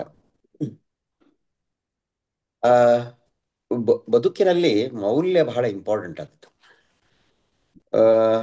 ಜೀವನ ಮೌಲ್ಯಗಳ ಮೇಲೆ ಆನಂದ ಮತ್ತು ಅನುಭೂತಿಯನ್ನು ಕೊಡ್ತದೆ. ನನ್ನ 5 ಮೌಲ್ಯಗಳಲ್ಲಿ ಪ್ರೇಮ ಮೊದಲನೇದು. ದೇವನೂರು ಮಹಾದೇವ ಅಂತ ಕನ್ನಡದಲ್ಲಿ ಬಹಳ ಪ್ರಸಿದ್ಧವಾದ ದಲಿತ ಸಾಹಿತಿ. ಅವ್ರು ಹೇಳ್ತಾರೆ, ಮನುಷ್ಯ ಸಂಬಂಧ ಅನ್ನೋದು ಮುಖ್ಯ ಕಂಡ್ಲ ಅಂತ ಹೇಳ್ತಾರೆ. ಯಾವ ಮನುಷ್ಯರ ನಡುವೆ ಸಂಬಂಧ ಮಧುರವಾಗಿರ್ತದೆ ಅಲ್ಲಿ ಯಾತನೆ ಕೂಡ ಸುಮಧುರವಾಗಿರ್ತದೆ. ಅವರಿಂದ ಬರುವ ಯಾತನೆ ಕೂಡ ಸುಮಧುರವಾಗಿರ್ತದೆ. ಅಡಿಗರು ಒಂದು ಮಾತು ಹೇಳ್ತಾರೆ, ಗೋಪಾಲಕೃಷ್ಣ ಅಡಿಗರು, ಕನ್ನಡದ ಕವಿ. ಯಾವ ಸುಮಧುರ ಯಾತನೆ, ಯಾವ ಮೋಹನ ಮುರಳಿ ಕರೆಯಿತು ದೂರ ತೀರಕ್ಕೆ ನಿನ್ನದಲ್ಲಿ. ಅವ್ರು ಹೇಳ್ತಾ ಇರುವಂತ ಮಾತು ಯಾವ ಸುಮಧುರ ಯಾತನೆ. ಸೊ ಸಂಬಂಧಗಳಲ್ಲಿ ಪ್ರೇಮ ಅತ್ಯಂತ ಪ್ರಮುಖವಾದದ್ದು. ಅದು ನನ್ನ ವೈಯಕ್ತಿಕವಾಗಿ ಬಹಳ ಮೆಚ್ಚುವಂಥದ್ದು. ಈ ಪ್ರೇಮಕ್ಕೆ ಮತ್ತು ಬಹಳ ಅರ್ಥ ಇದೆ. ಅಕ್ಕ ಮಹಾದೇವಿ ಬರ್ಬೋದು, ಮೀರಾ ಬರ್ಬೋದು, ಹೀಗೆ ನಾನಾ ಥರದ ಛಾಯೆಗಳನ್ನು ನೀವು ಇಟ್ಕೊಂಡು ಅದನ್ನು ಬೆಳೆಸ್ತಾ ಹೋಗ್ತೀವಿ. ಎರಡನೇದ್ದು ಸ್ನೇಹ. ಮಕ್ಕಳ ನಡುವಿನ ಸ್ನೇಹ ಇರಲಿ, ಹಿರಿಯರು ಮತ್ತು ಮಕ್ಕಳ ನಡುವಿನ ಸ್ನೇಹ ಇರಲಿ. ಸ್ನೇಹ ಬದುಕಿನ ಪಯಣವನ್ನ ಸುಂದರಗೊಳಿಸ್ತದೆ, ಸುಗಮಗೊಳಿಸ್ತದೆ. ಸ್ನೇಹ ಕೂಡ ಬಹಳ ಅಪರೂಪತೆ. ಇವುಗಳ ಜೊತೆಗೆ ಸತ್ಯ ಇರಬೇಕು. ಸತ್ಯಂ ಶಿವಂ ಸುಂದರಂ. ನೀವು ಪ್ರಾಮಾಣಿಕ ಆಗಿದ್ರೆ ಮಾತ್ರ ಇವು ಪ್ರೇಮಕ್ಕೂ ಸ್ನೇಹಕ್ಕೂ ಅರ್ಥ ಇರ್ತದೆ. ಪ್ರಾಮಾಣಿಕತೆ ಇಲ್ಲದೆ ಇದ್ರೆ ಯಾವುದೋ ಒಂದು ನೀವು ಆಸೆ ಇಟ್ಕೊಂಡು ಪ್ರೇಮ ಮಾಡಿದರೆ, ಯಾವುದೋ ಒಂದು ವ್ಯಾಮೋಹದಿಂದ ನೀವು ಸ್ನೇಹ ಮಾಡಿದರೆ ಅದಕ್ಕೆ ಬೆಲೆ ಇರೋದಿಲ್ಲ. ಈ ಪ್ರೇಮ ಮತ್ತು ಸ್ನೇಹದ ಮೌಲ್ಯಕ್ಕೆ ನೀವು ಪ್ರಾಮಾಣಿಕತೆಯ ಚಿನ್ನದ ಚೌಕಟ್ಟನ್ನ ಹಾಕಿದರೆ ಮಾತ್ರ ಅದು ಶಾಶ್ವತ. ಈ ಸ್ನೇಹ, ಪ್ರೇಮ, ಮೌಲ್ಯಗಳ ಜೊತೆಗೆ ನಾವು ಬದುಕಿನಲ್ಲಿ ಪ್ರತಿಯೊಬ್ಬರನ್ನು ಗೌರವಿಸುವಂತಹ ಒಂದು ಸತ್ಸಂಪ್ರದಾಯ. ಸೊ ಇದು ಕೂಡ ನಮ್ಮ ಜೀವನವನ್ನ ಬಹಳ ಸುಗಮವಾಗಿ ಸಾಕ್ತಾ ಹೋಗ್ತದೆ. ಇದರ ಜೊತೆಗೆ ಸರಸವನ್ನು ಕೂಡ ನಾನು ಒಂದು ಮೌಲ್ಯ ಅಂತ ಟ್ರೀಟ್ ಮಾಡ್ತೇನೆ. ಹೇಗೆ ಸ್ನೇಹ, ಪ್ರೇಮ, ಸತ್ಯದ ಜೊತೆಗೆ ಸರಸ. ಸರಸ ಅಂತಂದ್ರೆ ಏನು? ಬದುಕಿನೊಳಗ ಎಷ್ಟೇ ಕಷ್ಟಗಳು ಬರಲಿ, ಎಷ್ಟೇ ದುಃಖಗಳು ಬರಲಿ, ಎಷ್ಟೇ ನಮಗ ನೋವುಗಳು ಬರಲಿ, ನಾವು ಬದುಕನ್ನ ಪ್ರೀತಿಸೋದನ್ನ ಕಲಿ. ಯಾವಾಗ ನೀವು ಬದುಕನ್ನ ಪ್ರೀತಿಸ್ತೀರೋ, ಯಾವಾಗ ಬದುಕನ್ನ ನೀವು ಪ್ರೇಮಮಯ ದೃಷ್ಟಿಕೋನದಿಂದ ನೋಡ್ತೀರೋ, ಸ್ನೇಹಮಯ ದೃಷ್ಟಿಕೋನದಿಂದ ನೋಡ್ತೀರೋ, ಮತ್ತು ಆ ನಿಮ್ಮ ಸಾತ್ವಿಕ ಮೌಲ್ಯಕ್ಕೆ ನೀವು ಸತ್ಯದ ಒಂದು ವಾಂಛೆಯನ್ನು ಇಟ್ಕೊಂಡು ಬೆಳಿತೀರೋ, ಆವಾಗ ಏನಾಗ್ತದಂದ್ರೆ ನಿಮ್ಮ ಇಡೀ ಬದುಕು ಸರಸಮಯವಾಗ್ತದೆ. ಹೀಗೆ ಈ ಹಲವು ಮೌಲ್ಯಗಳನ್ನ ಸೇರ್ಕೊಂಡು ಬದುಕು ಸುಂದರವಾಗಬೇಕು ಅಂತಂದ್ರೆ ನಮಗ ಈ ಎಲ್ಲ ಮೌಲ್ಯಗಳ ಜೊತೆ ನಾವು ಒಡನಾಡಿ ಆಗ್ಬೇಕಾಗ್ತದೆ. ಮೌಲ್ಯವಿಲ್ದಿದ್ರೆ ವ್ಯಕ್ತಿಗೆ ವ್ಯಕ್ತಿತ್ವ ಇಲ್ಲ, ಮತ್ತು ಆ ವ್ಯಕ್ತಿತ್ವ ಟೊಳ್ಳಾಗ್ತಾನ. ಆ ಟೊಳ್ಳುತನದ ವ್ಯಕ್ತಿತ್ವ ಮತ್ತು ಆ ಆಸೆ ಬುರುಕ ವ್ಯಕ್ತಿತ್ವ ಜೊತೆ ನೀವು ಸಂಬಂಧ ಬೆಳೆಸಿಕೊಂಡ್ರೆ ನಿಮ್ಮ ಬದುಕು ಸುಖವಾಗೋದಿಲ್ಲ. ಇಷ್ಟು ನನ್ನ ಮಾತು. Thank you. ಬಹಳ ಅದ್ಭುತವಾಗಿ ಮಾತಾಡಿದ್ರಿ ಸರ್. ನಿಜವಾಗ್ಲೂ ತುಂಬಾ ತಿಳ್ಕೊಂಡಿದ್ದೀರಾ. ನಿಮ್ಮ ಮಾರ್ಗದರ್ಶನ ನಮಗೆ ಬೇಕು. ಇವತ್ತಿನ ಸಭೆಗೆ ತುಂಬಾ ಶೋಭಾಯಮಾನವಾಗಿ ಮಾತನಾಡಿದ್ರಿ. ಧನ್ಯವಾದಗಳು ಸರ್. Thank you madam. ಈಗ ಉಮಾನಾಥ್ ಸರ್ಗೆ. ಸರ್, ಇವತ್ತು ಎಲ್ಲ ಓಣಂ ಊಟದ ಬಗ್ಗೆನೆ ಹೇಳ್ತಾ ಇದ್ರಿ ನೀವು. ಆ ಅಡುಗೆ ಮಾಡುವ ಪ್ರಿಯರು ಅಂತಾನು ಗೊತ್ತಿದೆ. ಸೊ ನಿಮ್ಗೆ what is your biggest kitchen fail?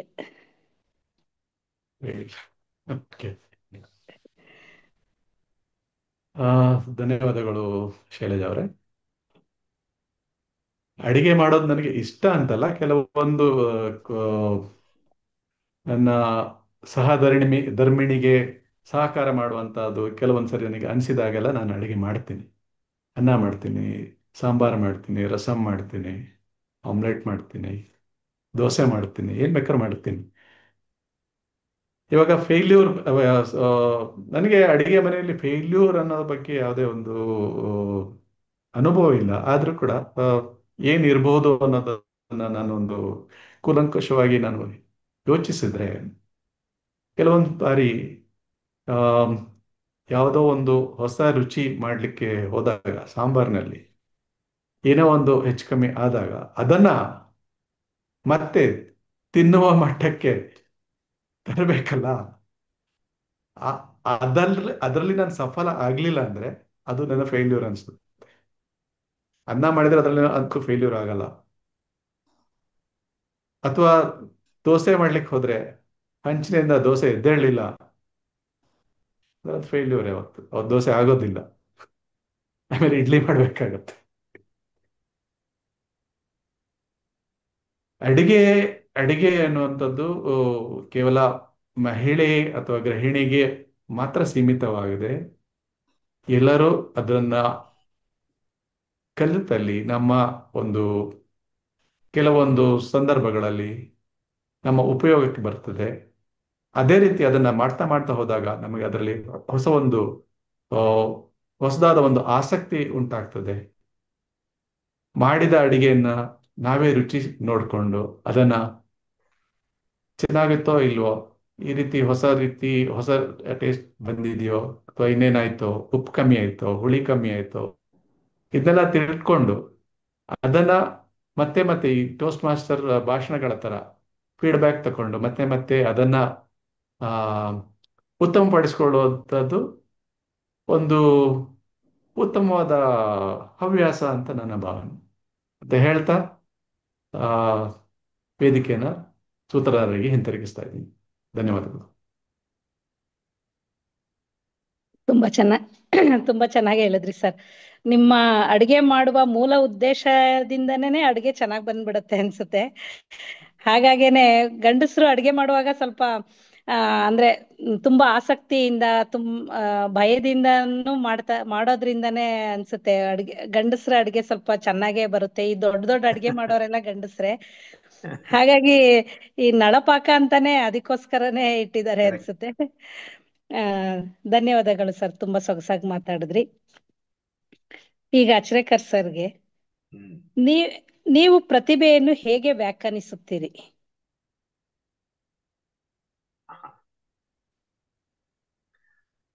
ಧನ್ಯವಾದಗಳು ಶೈಲಜಾ ಅವರೇ. ನೀವು ಶಶಿಧರ್ ಮತ್ತು ಉಮಾನಾಥ್ ಅವರ ಮಾತಿನ ಆದ ನಂತರ ನನಗೆ ಕರೆದು ನನಗೆ ಒಂದು ಇಕ್ಕಟ್ಟಿಗೆ ಸಿಲುಕಿಸಿ ಬಿಟ್ರಿ.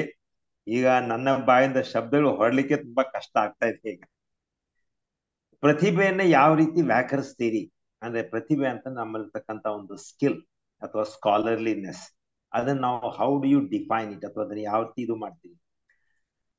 ಈಗ ಪ್ರತಿಭೆ ಅಂತಕ್ಕಂಥದ್ದು ಇದು ಕೇವಲ ತೋರಿಕೆಗೆ ಮಾತ್ರ ಆಗಿರಬಾರ್ದು, ಅದರಿಂದ ನಮಗೆ ಉಪಯೋಗ ಆಗ್ಬೇಕು. ಆವಾಗ ಮಾತ್ರ ಆ ಪ್ರತಿಭೆಗೆ ಒಂದು ಬೆಲೆ ಇರುತ್ತೆ.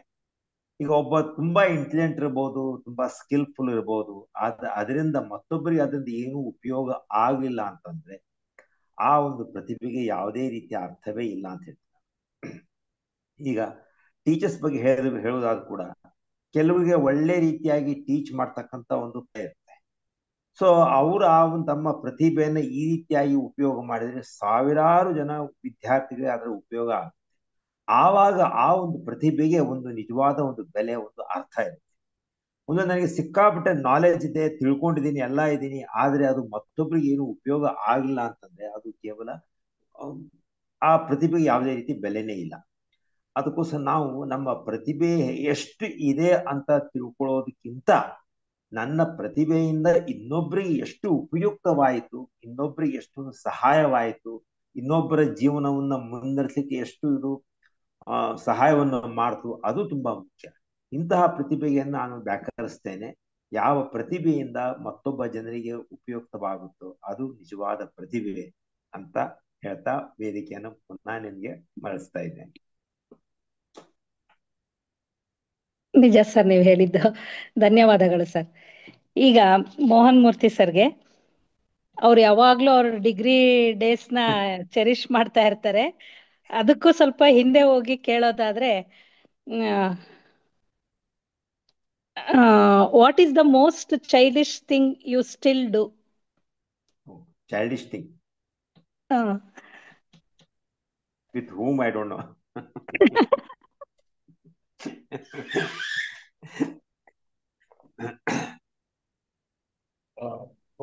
ಸ್ಟಾರ್ಟ್ ಮಾಡಿದಾಗ ಹೇಳಿ, ಟೈಮರ್ ಆಗಿ ಕೆಲಸ ಮಾಡ್ತೀನಿ. ಇದು ಮ್ಯೂಟ್ ನಲ್ಲಿ ಇದ್ದೀರಾ ಮೋಹನ್? ಮ್ಯೂಟ್ ಅಲ್ಲಿ ಇದ್ದೀರಾ? ಮ್ಯೂಟ್ ನಲ್ಲಿ. ಹಾ ಸರ್, ಕೇಳಿಸ್ತಾ ಇಲ್ಲ. ಆಯ್ತು, ಈಗ ಬಂತು. ಅಲ್ಲ, ಚಿರೇಕರ್ ಸರ್ ಹೇಳಿದ್ರು, ಉಮಾನಾಥ್ ಸರ್ ಆಮೇಲಿಂದ ಇವರು ಶಶಿಧರ್ ಮಾತಾಡಾದ್ಮೇಲೆ ನನ್ ಕೊಟ್ಬಿಟ್ಟು ಇಕ್ಕಟ್ಟಿಗೆ ಸಿಗಿಸ್ಬಿಟ್ರಿ ಅಂತ. ಈಗ ನನ್ ಕತೆ ಹೇಳಿ. 3 ಜನ ಆಯ್ತು ಈಗ.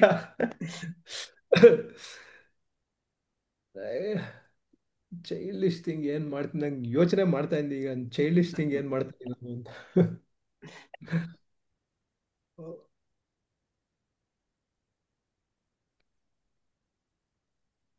ಈ ಚೈಲ್ಡಿಶ್ ಥಿಂಗ್ ಅನ್ನೋದು ಮೊದಲನೇದಾಗಿ ಏನಪ್ಪಾ ಅಂದ್ರೆ ಸಬ್ಜೆಕ್ಟಿವ್.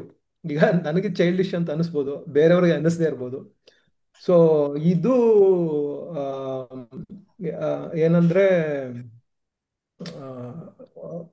ಈಗ ನಂದು ಇದರಲ್ಲಿ ಏನಪ್ಪಾ ಅಂದ್ರೆ ನನ್ನ ಮಕ್ಳ ಜೊತೆ ಆಟ ಆಡ್ಬೇಕಾದ್ರೆ ಸ್ವಲ್ಪ ಎಲ್ಲಾ ಬಿಹೇವಿಯರ್ ನಂದು ಚೈಲ್ಡಿಶ್ ತರನೇ ಇರ್ತದೆ. ನನ್ನ ಮೊದಲನೇ ಮಗಳಿಗೆ ಒಂದು 9 ವರ್ಷ, ಎರಡನೇ ಅವಳಿಗೆ 3 ವರ್ಷ. ಈಗ ಮೊದಲನೇ ಅವಳು ಸ್ವಲ್ಪ ನನ್ನ ಜೊತೆ ಈಗ ಆಟ ಆಡೋದೆಲ್ಲ ಕಡಿಮೆ ಮಾಡ್ಬಿಟ್ಟಿದ್ದಾಳೆ. ಅವಳದೊಂದು ಗ್ಯಾಂಗ್ ಕಟ್ಕೊಂಡಿದ್ದಾಳೆ, ಅವ್ರ ಜೊತೆ ಆಟ ಆಡ್ತಾಳೆ ಅವಳು.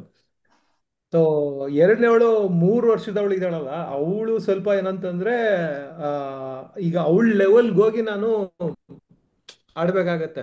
ಏನಾದ್ರೂ ಒಂದು ಆಟ ಆಡ್ಬೇಕು, ಹೈಡ್ ಅಂಡ್ ಸೀಕ್ ಇರ್ಬೋದು, ಆಮೇಲಿಂದ ಒಂದು ಒಂದು ರನ್ನಿಂಗ್ ರೇಸ್ ಮಾಡೋದಿರ್ಬೋದು, ಅಥವಾ ಒಂದು ಕುದುರೆ ಸವಾರಿ ಮಾಡೋದಿರ್ಬೋದು. ಅವಳು ಯಾವ ಥರ ಅಂತಂದ್ರೆ ಫಸ್ಟು ನನ್ ಮೇಲೆ ಕುದುರೆ ಸವಾರಿ ಮಾಡ್ತಾಳೆ, ಆಮೇಲೆ ಅವಳು ಕೂತ್ಕೊಬಿಟ್ಟು ಬಾ ನನ್ ಮೇಲೆ ಏನಂತ ಸವಾರಿ ಮಾಡು ಅಂತ. ಸೊ ಆ ತರ ಇದ್ ಮಾಡ್ತಾಳೆ. ಸೊ ಆ ಇದರಲ್ಲಿ ಅವಳ ಜೊತೆ ಆಟ ಆಡ್ಬೇಕಾದ್ರೆ ಬಹುತೇಕ ನನ್ನ ಆಕ್ಟಿವಿಟಿಗಳೆಲ್ಲ ಏನಂತಂದ್ರೆ ಒಂಥರ ಚೈಲ್ಡಿಶ್ ತರನೇ ಇರುತ್ತೆ. ಸೊ ಬಹುಶಃ ಹಂಗೆ ಇರ್ಬೇಕಂತ ಅನ್ಕೋತೀನಿ. ಮಕ್ಳ ಜೊತೆಗೆ ನಾವು ದೊಡ್ಡವ್ರ ತರ ಆಟ ಆಡಕ್ ಆಗೋದಿಲ್ಲ. ಆ, ಅಷ್ಟೇ. ಅದ್ ಬಿಟ್ರೆ ಬೇರೆ ಸಂದರ್ಭಗಳಲ್ಲಿ ಅಷ್ಟೊಂದು ಚೈಲ್ಡಿಶ್ ಆಗಿರಲ್ಲ ನಾನು. ಸ್ವಲ್ಪ ತುಂಬಾ ಸೀರಿಯಸ್. ಗಂಭೀರ ಜಾಸ್ತಿ. So, ಅಷ್ಟೇ. ಇಷ್ಟು ಹೇಳ್ತಾ ಈ ವೇದಿಕೆನ ಮರಳಿ ಶೈಲಜಾ ಅವ್ರಿಗೆ ಕೊಡ್ತೀನಿ. ಶೈಲಜಾ ಮೇಡಮ್ ನನಗೆ ಕಡೆಯಲ್ಲಿ ಟಾಪಿಕ್ ಕೊಟ್ಟಾಗ್ಲೇ ನನ್ಗೆ ಗೊತ್ತಿತ್ತು ಏನೋ ಕಾದಿದೆ ನನ್ಗೆ ಅಂತ. ಇಲ್ಲ ಹಂಗೆ ಸರ್, ಮಾಡಿದ್ರು. ಸಿಂಪಲ್ ಅನ್ಕಂಡೆ. ಈಗ ನೀವ್ ಹೇಳದ್ಮೇಲೆ ಅದೇ ಯೋಚಿಸ್ಬೇಕಾಗಿದೆ. ಅಂದ್ರೆ ಈಗ ಚಿಕ್ಕದ್ರಲ್ಲಿ ಶಿಳ್ಳೆ ಹೊಡಿತಾ ಇರ್ತೀವಿ, ಅದನ್ನೇ ಈಗ್ಲೂ ಕಂಟಿನ್ಯೂ ಮಾಡ್ದಂಗೆ. ಆಮೇಲೆ ಅವೆಲ್ಲ ಏನ್ ಮಾಡಲ್ಲ. ಆತರ ಅನ್ಕಂಡೆ ನಾನು. ಬಟ್ ನೀವ್ ಹೇಳಿದ್ ನೋಡಿ ಹೌದು ಅಂತ ಅನ್ನಿಸ್ತು. ಈಗ ನನ್ ವೇದಿಕೆಯನ್ನ ಉಮಾನಾಥ್ ಸರ್ಗೆ ಹಸ್ತಾಂತರಿಸ್ತೇನೆ. ಧನ್ಯವಾದಗಳು ಶೈಲಜಾ ಅವರೇ. ಶೈಲಜಾ ಅವರಿಗೆ ಒಂದು ಪ್ರಚಂಡ ಕರತಾಳ ಕೊಡೋಣ. ಹಲವಾರು ಬಾರಿ ನಮ್ಮನ್ನೆಲ್ಲ ಇಕ್ಕಟ್ಟಿಗೆ ಸಿಕ್ಕಿಸಿದ್ದಾರೆ. ಧನ್ಯವಾದಗಳು.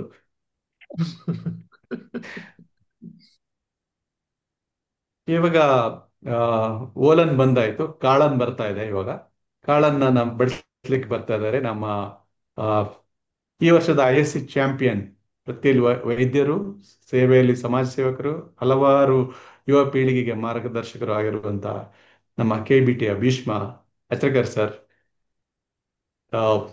ಆಶುಭಾಷಣದ 2ನೇ ಹಂತಕ್ಕೆ ನಿಮ್ಮನ್ನ ಸ್ವಾಗತಿಸ್ತಾ ಇದ್ದೀನಿ. ಧನ್ಯವಾದಗಳು.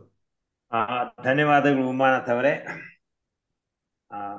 ಈಗ ಮೊಟ್ಟ ಮೊದಲನೇ ಒಂದು ಟಾಪಿಕ್ ನಮ್ಮ ಈಗ ಅತಿಥಿಗಳಾದಂತ ನಮ್ಮ ಶಶಿಧರ್ ಅವರಿಗೆ ಗೊತ್ತಾಗಿದೆ ಆಗ್ಲೇ ಟೋಸ್ಟ್ ಮಾಸ್ಟರ್ ಹೇಗೆ ಅಲ್ಲ ಅಂತ ಹೇಳಿ. ಈಗ ನೇರವಾಗಿ ಅವರಿಗೆ ಒಂದು ವಿಷಯವನ್ನ ಕೊಡ್ತೇನೆ. ಶಶಿಧರ್ ಅವರೇ, ಈ ಪಠ್ಯ ಪುಸ್ತಕಗಳಿಗಿಂತಲೂ ಭಿನ್ನವಾಗಿ ನಿಮ್ಮ ಜೀವನದಲ್ಲಿ ಬೇರೆ ಏನಾದರೂ ಒಂದು ಪಾಠವನ್ನು ತಾವು ಕಲಿತಿದ್ರೆ ಅದನ್ನ ಹೇಳ್ಬೇಕಂತೆ. ಅಂದ್ರೆ ಪಠ್ಯ ಪುಸ್ತಕದ ಹೊರತಾಗಿ ನೀವು ಕಲಿತಂತ ಒಂದು ಪಾಠ. ಸರ್, ಬದುಕಿನೊಳಗ ನನಗನ್ಸೋ ಮಟ್ಟಿಗೆ ಪಠ್ಯ ಪುಸ್ತಕಕ್ಕಿಂತ ಪಠ್ಯೇತರ ಚಟುವಟಿಕೆಗಳೇ ನಮ್ಮನ್ನ ದಾರಿದೀಪವಾಗಿಸ್ತಾವ. ನನ್ನ ಬದುಕಿನ ಫಸ್ಟ್ ಟೆಕ್ಸ್ಟ್ ಬುಕ್ ಅಂದ್ರೆ ನನ್ನ ತಾಯಿ. ಇಡೀ ಬದುಕು ಬಹಳ ಕಷ್ಟದಿಂದ ಕಳೆದ್ಲು. ಸಾಯುವ ಸನ್ನಿವೇಶದಲ್ಲಿ ಅವಳು ನನಗೊಂದು ಮಾತು ಹೇಳ್ಬೋದು, ನೀನ್ ಏನ್ ಬೇಕಾದ್ರೂ ಕಳ್ಕೊ, ಆದ್ರೆ ಧೈರ್ಯ ಕಳ್ಕೊಬೇಡ. ಆಸ್ತಿ ಕಳ್ಕೊ, ಮತ್ತೊಂದು ಕಳ್ಕೊ, ಧೈರ್ಯ ಕಳ್ಕೊಂಡ್ರೆ ಎಲ್ಲ ಕಳ್ಕೊಂಡ. ಸೊ ನಾನು ಅನ್ಮ್ಯಾರಿಡ್ ಇದ್ದೀನಿ. ನನಗೆ ನನ್ನ ಆಸ್ತಿ ಅಂತಂದ್ರೆ ನನ್ನ ಪತ್ನಿ, ನನ್ನ ಮಕ್ಕಳು ಅಂದ್ರೆ ನನ್ನ ಧೈರ್ಯ. ಜನ ಬರ್ಬೋದು, ಜನ ಹೋಗ್ಬೋದು, ಸ್ನೇಹ ಬರ್ಬೋದು, ಸ್ನೇಹಿತರು ಹೋಗ್ಬೋದು, ಪ್ರೇಮ ಬರ್ಬೋದು, ಪ್ರೇಮ ಕಳ್ಕೊಳ್ಬಹುದು. ಆದ್ರೆ ಧೈರ್ಯವನ್ನ ನಾನು ಕಳ್ಕೊಂಡಿದ್ದೆ ಅಂದ್ರೆ ನಾನು ಅವನತಿಯ ಅಂಚಿಗೆ ನೂಕಲ್ಪಡ್ತಿದ್ದೆ. So my best text book ಅಂದ್ರೆ ಮೈ ಮದರ್. ನನ್ನ ತಾಯಿನೇ ನನ್ನ ಮೊದಲ ಪಠ್ಯ ಪುಸ್ತಕ. ಇದ್ರ ಜೊತೆಗೆ ನನ್ನ ಸಮಾಜದಲ್ಲಿ ನಾನಾ ಥರದ ಜನ ಬಂದರು ನನ್ನ ಜೊತೆ ನನ್ನ ಬದುಕಿನೊಳಗ. ನನಗೀಗ 60 ವರ್ಷ. ಮೊನ್ನೆ ನಾನು ರಿಟೈರ್ಡ್ ಆದೆ. ನನ್ನ ಬದುಕನ್ನು ನಾನು ಮೆಲುಕು ಹಾಕ್ತಾ ನೋಡ್ತಾ ಇದ್ದಾಗ ಅನೇಕ ವ್ಯಕ್ತಿಗಳು ಬಂದರು, ಅನೇಕ ಘಟನೆಗಳನ್ನ ಘಟಿಸಿದವು, ಅನೇಕ ದೃಶ್ಯಗಳನ್ನು ನಾನು ನೋಡಿದೆ, ಅನೇಕ ಕ್ಷಣಗಳನ್ನು ನಾನು ಬದುಕಿನಲ್ಲಿ ಅನುಭವಿಸಿದೆ. ಇವೇ ನನ್ನ ನಿಜವಾದ ಪಾಠಗಳು. ನಾನು ಕಾದಂಬರಿ ಓದಿದ್ದೇನೆ, ಕತೆ ಓದಿದ್ದೇನೆ. ಅವೆಲ್ಲವೂ ಕೂಡ ಪೂರಕ ಪಠ್ಯ, ಮುಖ್ಯ ಪಠ್ಯ ಅಲ್ಲ. ನಾನು ಡಿಗ್ರಿ ತಗೊಳ್ಕೊಳ್ಳಿಕ್ಕೋ ಮತ್ತೊಂದಕ್ಕೂ ಅಥವಾ ಜೀವನವನ್ನು ಇನ್ನಷ್ಟು ಅರ್ಥ ಮಾಡ್ಕೊಳ್ಳಿಕ್ಕೆ. ನೀವು ಹೇಳಿದ ಈ ಒಂದು ಟಾಪಿಕ್ನ ವೈಶಿಷ್ಟ್ಯ ನನಗೆ ತುಂಬಾ ಯಾಕೆ ಇಷ್ಟ ಆಯ್ತಂದ್ರೆ, ಯಾಕೆಂತ ಪ್ರಶ್ನೆ ನನ್ನ ಜೀವನದಲ್ಲಿ ಫಸ್ಟ್ ಟೈಮ್ ನಾನು ಫೇಸ್ ಮಾಡಿದೆ ಅಂತಂದ್ರೆ ಇವತ್ತಿಗೆ ಅನಿಸ್ತಾ ಇದೆ. ನೀವು ಪ್ರಶ್ನೆ ಘಳಿಗೆಯೊಳಗ ಏನಪ್ಪಾ ಅಂದ್ರೆ, ಅನೇಕ ನನ್ನ ಮನೆಯ ಪಾತ್ರೆ ತಿಕ್ಕುವಂತ ಹೆಣ್ಮಗಳು ನನಗೆ ಗುರುವಾಗ್ಲು. ಎಷ್ಟು ಕಷ್ಟಗಳಿದ್ದಾಗೂ ಕೂಡ ಅವಳು ಒಂದೊಂದು ಮಾತು ಹೇಳ್ತಾ ಇದ್ಲು, ನನಗ ಮಂಜಿನ ಆಸೆನೂ ಬೇಡ, ಮಳೆ ಆಸೆಗೂ ಬೇಡ. ಮಂಜಿನ ಆಸೆ ಕೂಡ ಇಲ್ಲ ಅಂತ ಹೇಳಿದ್ಲು ಅವಳು. ಅವಳು ಶಾಲೆ ಕಲ್ತಿಲ್ಲ, ಬೇಡರ ಜನಾಂಗದವಳು ಹೆಣ್ಮಗಳು. ನನಗೆ ಆಶ್ಚರ್ಯ ಅನಿಸ್ತವಳು ಭಾಷೆ ಕೇಳಿ. ನೀವೆಲ್ಲ ಈಗ ಟೋಸ್ಟ್ ಮಾಸ್ಟರ್ ನಾವೆಲ್ಲ ಒಂದು ಕೃತಕ ಪರಿಸರದೊಳಗೆ ಕಲಿತಾ ಇದ್ದೀವಿ. ಆದ್ರೆ ಈ ಜನಪದ ಜನಾಂಗ, ಈ ತಾಯಿ, ಅಜ್ಜಿ, ಅಜ್ಜ, ಯಾರೋ ಒಬ್ಬ ಕುರಿ ಮಾರುವಂಥವ, ಇವರೆಲ್ಲ ಏನೂ ಇಲ್ಲ, ಬದುಕಿನ ಅನುಭವದ ಮೂಲಕ ಭಾಷೆಯನ್ನು ಬೆಳೆಸ್ತಾರೆ. ನಾನು ಕನ್ನಡವನ್ನೇ MA ಮಾಡಿಕೊಂಡು ಪಠ್ಯಕ್ಕೆ ಉತ್ತರ ಕೊಟ್ಟು ಪ್ರಶ್ನೆಗೆ ಉತ್ತರ ಕೊಟ್ಟು ಕಲಿಯೋದಕ್ಕಿಂತ ಕಲಿದೇ ಇದ್ದಂತ ನಾವು ಯಾರನ್ನ ನಾವು ಸೋಕೊಂಡು ಅವ್ರನ್ನ ಅನಕ್ಷರಸ್ಥರು ಅಂತ ಕರಿತಿರಲ್ಲ, ಅವರು ಬದುಕಿನೊಳಗೆ ಎಂತೆಂಥ ಮಾತುಗಳನ್ನು ಹೇಳ್ಬಿಡ್ತಾರೆ. ಸೊ ಅದಕ್ಕೆ ನನಗೆ ಯಾವಾಗಲೂ ನನಗೆ ವ್ಯಕ್ತಿನೇ ಪಠ್ಯ. ನನಗೆ ಮುಖಾಮುಖಿಯಾಗಿ ಬದುಕಿನೊಳಗೆ ಯಾರು ನನ್ನ ಮುಖಾಮುಖಿಯಾಗಿ ನನ್ನ ಜೊತೆ ನಿಂತು ನನಗೆ ಒಂದು ಪ್ರಶ್ನೆ ಹಾಕ್ತಾರೋ ಅಥವಾ ಒಂದು ಉತ್ತರ ಹಾಕ್ತಾರೋ, ಅವರೇ ಪ್ರಶ್ನೆನೂ ಆಗ್ಬೋದು, ಅವರೇನು ಉತ್ತರನೂ ಆಗ್ಬೋದು. ಸೊ ಅವ್ರ ನಿಗೂಢ ಆಗ್ಬೋದು ಅಥವಾ ಅವರು ಅದಕ್ಕೊಂದು ಪರಿಹಾರವೂ ಆಗ್ಬಹುದು, ಸಮಸ್ಯೆಯೂ ಆಗ್ಬೋದು. ಇವ್ರು ಎಲ್ಲರೂ ಕೂಡ ನನ್ನ ನಡೆಸ್ಕೊಂಡು ಇಲ್ಲಿ ತನಕ ಬಂದರು. ಸೊ ಈ ಬದುಕಿನ ಪ್ರೇಮ ಏನದಲ್ಲ, ಇದ್ರ ಜೊತೆಗೆ ಪ್ರಕೃತಿ, ಗಿಡ, ಬೆಟ್ಟ, ಭೂಮಿ, ಪಕ್ಷಿ, ಗಾಳಿ, ಬೆಳಕು, ಸೂರ್ಯ, ಚಂದ್ರ, ಚಿಕ್ಕೆ, ತಾರೆ, ಇವೆಲ್ಲವೂ ಕೂಡ ನನ್ನನ್ನ ಕಾವ್ಯಾಲಯಕ್ಕೆ ಕರ್ಕೊಂಡು ಬಂದು. ನಿಸರ್ಗ, ಇದು ಕೂಡ ನನಗ ಒಂದು ಇಡಿಯಾಗಿ ಪಠ್ಯವಾಯಿತು. ಇದ್ರ ಜೊತೆಗೆ ಕಲೆಗಳು, ನನಗೆ ಕಲೆಗಳ ಬಿಟ್ಟು ಇರ್ಲಿಕ್ಕೆ ಆಗೋದಿಲ್ಲ. ಗಾಯನವನ್ನ ಬಿಟ್ಟು, ಕೇಳೋದನ್ನ ಬಿಟ್ಟು ಇರ್ಲಿಕ್ಕೆ ಆಗೋದಿಲ್ಲ. ಸಿನಿಮಾ ಬಿಟ್ಟು ಇರ್ಲಿಕ್ಕೆ ಆಗೋದಿಲ್ಲ. ನಾಟಕ ಬಿಟ್ಟು ಇರ್ಲಿಕ್ಕೆ ಆಗೋದಿಲ್ಲ. ಪುಸ್ತಕಗಳನ್ನ ಬಿಟ್ಟು ಇರ್ಲಿಕ್ಕೆ ಆಗೋದಿಲ್ಲ. ಕಾದಂಬರಿಗಳನ್ನ, ಪಠ್ಯ ಅಂದ್ರೆ ಟೆಕ್ಸ್ಟ್ ಬುಕ್ ಅಲ್ಲ, ಕಾದಂಬರಿಗಳನ್ನ. ವಿವಿಧ ಭಾರತಿ ಬಿಟ್ಟು ಇರ್ಲಿಕ್ಕೆ ಆಗಲ್ಲ. ಆಕಾಶವಾಣಿಯನ್ನ ನಾನು ಅಗಲಿರ್ಲಿಕ್ಕೆ ಆಗೋದಿಲ್ಲ. ಸೊ ಇವೆಲ್ಲ ಕಲೆಗಳು, ಇವೆಲ್ಲವೂ ಕೂಡ ನನ್ನನ್ನು ಅತ್ಯಂತ ಶ್ರೀಮಂತರನ್ನಾಗಿಸಿದೆ. ಮೊಹಮ್ಮದ್ ರಫಿ ನನಗಾಗಿಯೇ ಹಾಡ್ತಾನಂತ ನನಗೆ ಅನಿಸ್ತದ. ಲತಾ ಮಂಗೇಶ್ಕರ್ ನನಗಾಗಿಯೇ ಹಾಡ್ತಾ ಇದ್ದಾಳಂತ ಅನಿಸ್ತದ. ಮಜ್ರೂ ಸುಲ್ತಾನ್ಪುರಿ ನನಗಾಗಿಯೇ ಬರಿತಾ ಇದ್ದಾರೆ ಅಂತ ಅನಿಸ್ತದ. ಚಿತ್ತಾಲರು ನನ್ನ ಸಂಬಂಧ ಓದ್ತಾ ಇದ್ದಾರೇನೋ ಕವನ ಅಂತ ಅನಿಸ್ತದ ನನಗೆ. ಸೊ ಇಂತಹ ಎಲ್ಲ ಕಲೆಗಳ ಶ್ರೀಮಂತರ ನಡುವೆ ನನ್ನ ಬದುಕು ಏನಾಯ್ತು, ಶ್ರೇಷ್ಠ ಆಯ್ತು. ಇವರು ಪಠ್ಯವಾದ್ರು, ಗುರುವಾದ್ರು, ಬೆಳಕಾದ್ರು. ನಮಸ್ಕಾರ. ಶಶಿಧರ್, ತುಂಬಾ ಅಮೋಘವಾಗಿತ್ತು ನಿಮ್ಮ ನಿರರ್ಗಳವಾದಂತ ನಿಮ್ಮ ಭಾಷಣ ಕೇಳಿ. ನಿಜವಾಗ್ಲೂ ನಾವು ಅತ್ಯಂತ ಬೆರಗಾಗ್ಬಿಟ್ಟಿದ್ದೀವಿ. Thank you. ಎಷ್ಟು ಸುಂದರವಾಗಿ ಮಾತಾಡಿದ್ರಿ. ಧೈರ್ಯ ಎಷ್ಟು ಮುಖ್ಯ, ಅದಕ್ಕೆ ಹೇಳ್ತಾರಲ್ವ, ಧೈರ್ಯಂ ಸರ್ವತ್ರ ಸಾಧನಂ ಅಂತ ಹೇಳಿ. ಅದೇ ನಿಮ್ಮ ಮೂಲ ಮಂತ್ರ. ನಿಜವಾಗ್ಲೂ ಆ ಮಂತ್ರ ನಮಗೂ ಎಲ್ರಿಗೂ ತಾವು ತಮ್ಮ ಒಂದು ಜೀವನದ ನಿರೂಪಣೆಯಲ್ಲಿ ನಮ್ಗೆ ಅದನ್ನ ಹೇಳಿದ್ರಿ. ತುಂಬಾ ಧನ್ಯವಾದಗಳು. ಈಗ ಎರಡನೆಯ ಆಶು ಭಾಷಣದ ವಿಷಯ, ರವಿ ಕುಮಾರ್, ನೀವು ತಗೊಳ್ಳಿದನ್ನ. ಈಗ ನೀವು ಮೇನ್ಲಿ ಇವರ ಟೆಕ್ನೋಕ್ರಾಟ್, ಟೆಕ್ನಾಲಜಿಯಲ್ಲಿ ಇದೆ. ಈಗ ಈ ಟೆಕ್ನಾಲಜಿ, ನಮ್ಮ ಈ ಗುರುಗಳು can teachers replace the technology? ನಾನು ಇದಕ್ಕೆ ನನ್ನ ಸಹಮತ ಇಲ್ಲ. ಒಂದು ರೀತಿಲಿ ಹೇಳ್ಬೇಕಂತ ಅಂದ್ರೆ, ನಾವು ಇದೊಂದು ಮಾಧ್ಯಮ, ಒಂದು ಟೆಕ್ನಾಲಜಿ ಅಥವಾ ತಂತ್ರಜ್ಞಾನ ನೀಡಿರೋ ಒಂದು ಮಾಧ್ಯಮ. ಇದು ಅಂದ್ರೆ ಒನ್ ಸೈಡೆಡ್ ಆಗುತ್ತೆ. ಗುರು ಆದ್ರೆ ನಾವು ನಾವು ಅವ್ರು ಏನು ಹೇಳ್ಕೊಡ್ತಾರೆ ಅವ್ರ ಜೊತೆ ನಾವು ಒಂದ್ ರೀತಿ ಸಂವಾದ ನಡೆಸ್ಬೋದು. ಅವ್ರಿಗೆ ಅವರು ಅವರು ಅವರ ಅನುಭವಗಳಿಂದ ಹೇಳ್ತಾರೆ, ಅದನ್ನ ನಾವು ಕಲಿಬಹುದು. ಈ ಯೂಟ್ಯೂಬ್ ಅಥವಾ ಇನ್ನೊಂದು ಆನ್ಲೈನ್ ಬ್ಲಾಗ್ ಯಾವುದೋ ಆಗಿರ್ಬೋದು, ಅದರಲ್ಲಿ ಆ ಕಂಟೆಂಟ್ ಅನ್ನೋದು ಅಥವಾ ಅಲ್ಲಿ ಇರೋ ವಿಷಯ ಇರ್ಬೋದು ಉತ್ಕೃಷ್ಟ ಮಟ್ಟದ ಆಗಿರ್ಬೋದು. ಆದ್ರೆ ಅದು ಒಬ್ಬ ಗುರುವಿನಿಂದ ಕಲಿಯೋದಕ್ಕೆ ಯಾವುದೇ ಕಾಲದಲ್ಲೂ, ಈ ಮುಂದಿನ ಕಾಲದಲ್ಲೂ ಸಮ ಆಗಲ್ಲ, ಸರಿ ಹೋಗಲ್ಲ ಅಂತ ನನ್ನ ಭಾವನೆ. ಯಾಕಂದ್ರೆ ಅದು ಗುರುವಿನ ಜೊತೆ ಒಂದು ಕಲಿಯೋ ಒಂದು ಅನುಭವ ಅಥವಾ ಅನುಭೂತಿನೇ ಅದೇ ಬೇರೆ ತರ ಇರುತ್ತೆ. ಅದಕ್ಕೆಲ್ಲ ಹೇಳೋದು, ಗುರು ಶಿಷ್ಯರ ಸಂಬಂಧ ಒಂದ್ ರೀತಿ, ಅದು ಯಾವುದೇ ಸಂಬಂಧ ಇರ್ಬೋದು, ಅದೇ ರೀತಿ ಗುರು ಶಿಷ್ಯರ ಸಂಬಂಧನೂ ಒಂದ್ ರೀತಿ ತುಂಬಾ ಒಂದ್ ರೀತಿ ಅಪರೂಪವಾದದ್ದು.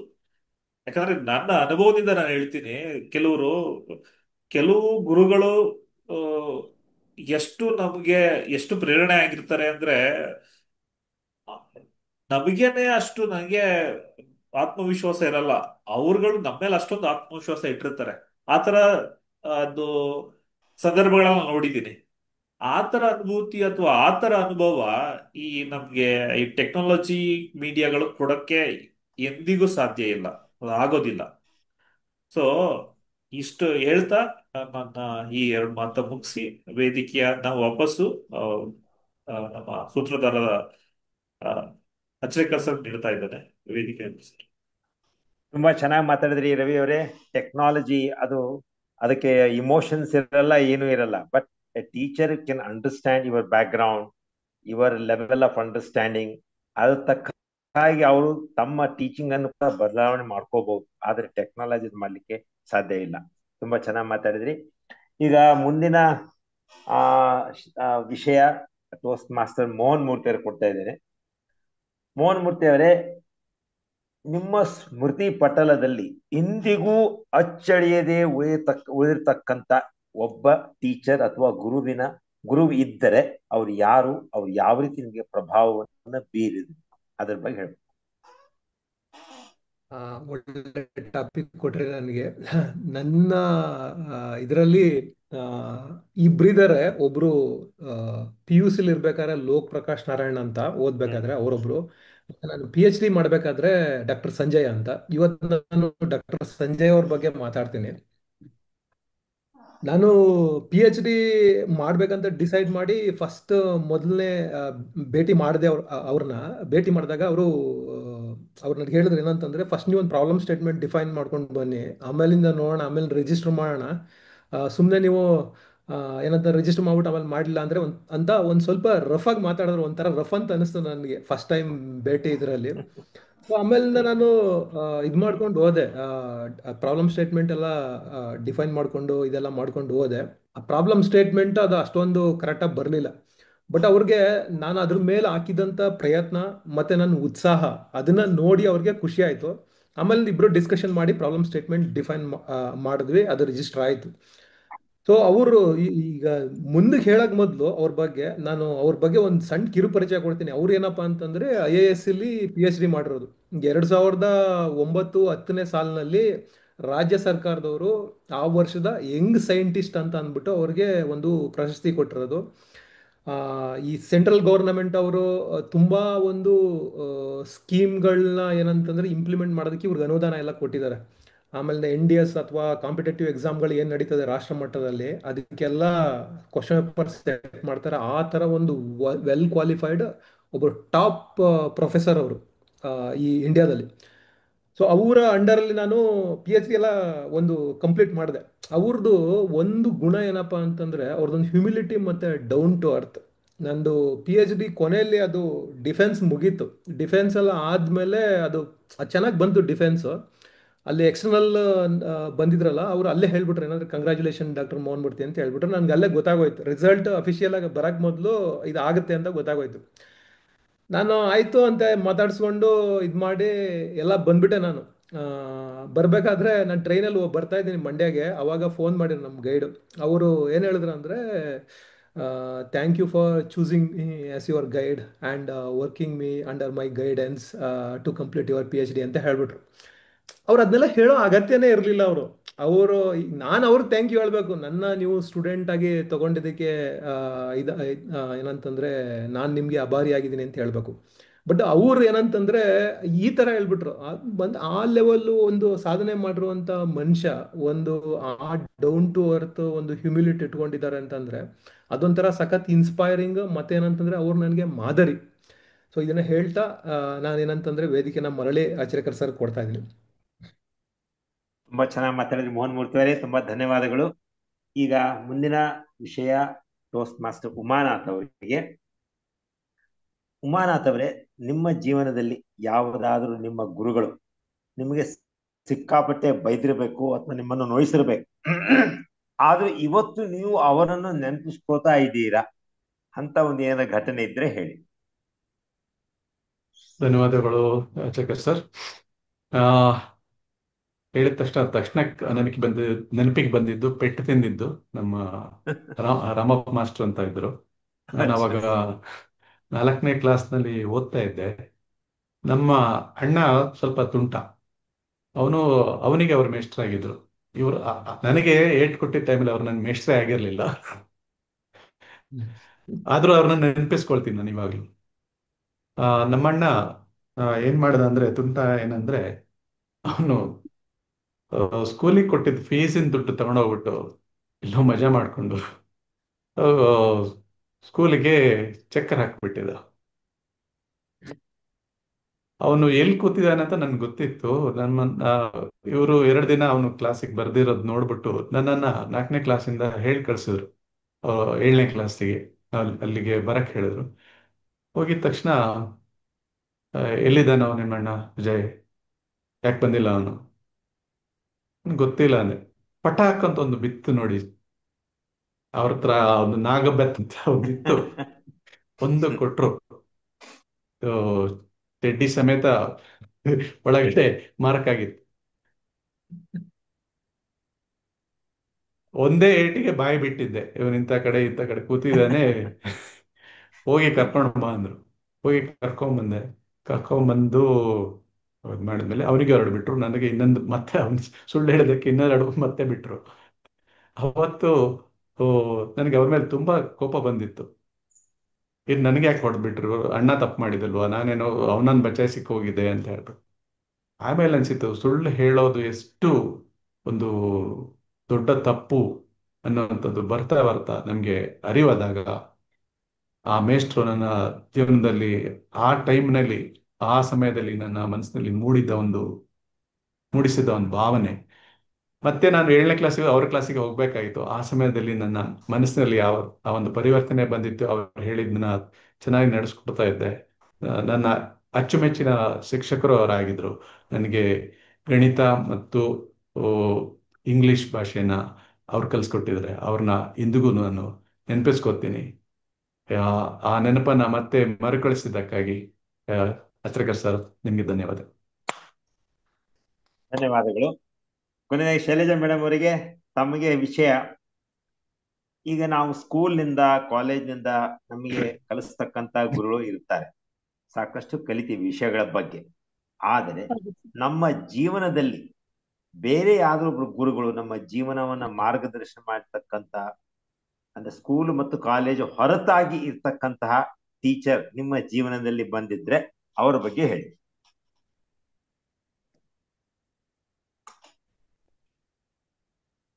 ಆ ತರ ಸ್ಪೆಸಿಫಿಕ್ ಆಗಿ ಇಂಥವ್ರೆ ಅಂತ ಇಲ್ಲ ಸರ್, ಬಟ್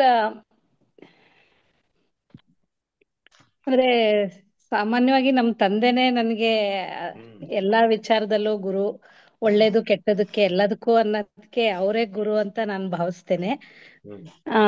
ನನ್ನ ಪೇರೆಂಟ್ಸೇ ತುಂಬಾ ಲೈಫಲ್ಲಿ ಪಾಠ ಕಲಿಸಿದ್ದಾರೆ ಅಂತ ಅನ್ಬೋದು. ಅವ್ರು ಹೇಳ್ಕೊಡ್ದಲೇನೆ ನಾವು ಕಲ್ತಿದೀವಿ ಅಂತ ಅನ್ಕೋಬಹುದು. ಆದ್ರೂ ಜೀವನ ಅಂದ್ರೆ ದಿನನಿತ್ಯ ಕಲಿಯುವಂಥದ್ದೇ ಆಗಿರೋದ್ರಿಂದ ನಮ್ಮ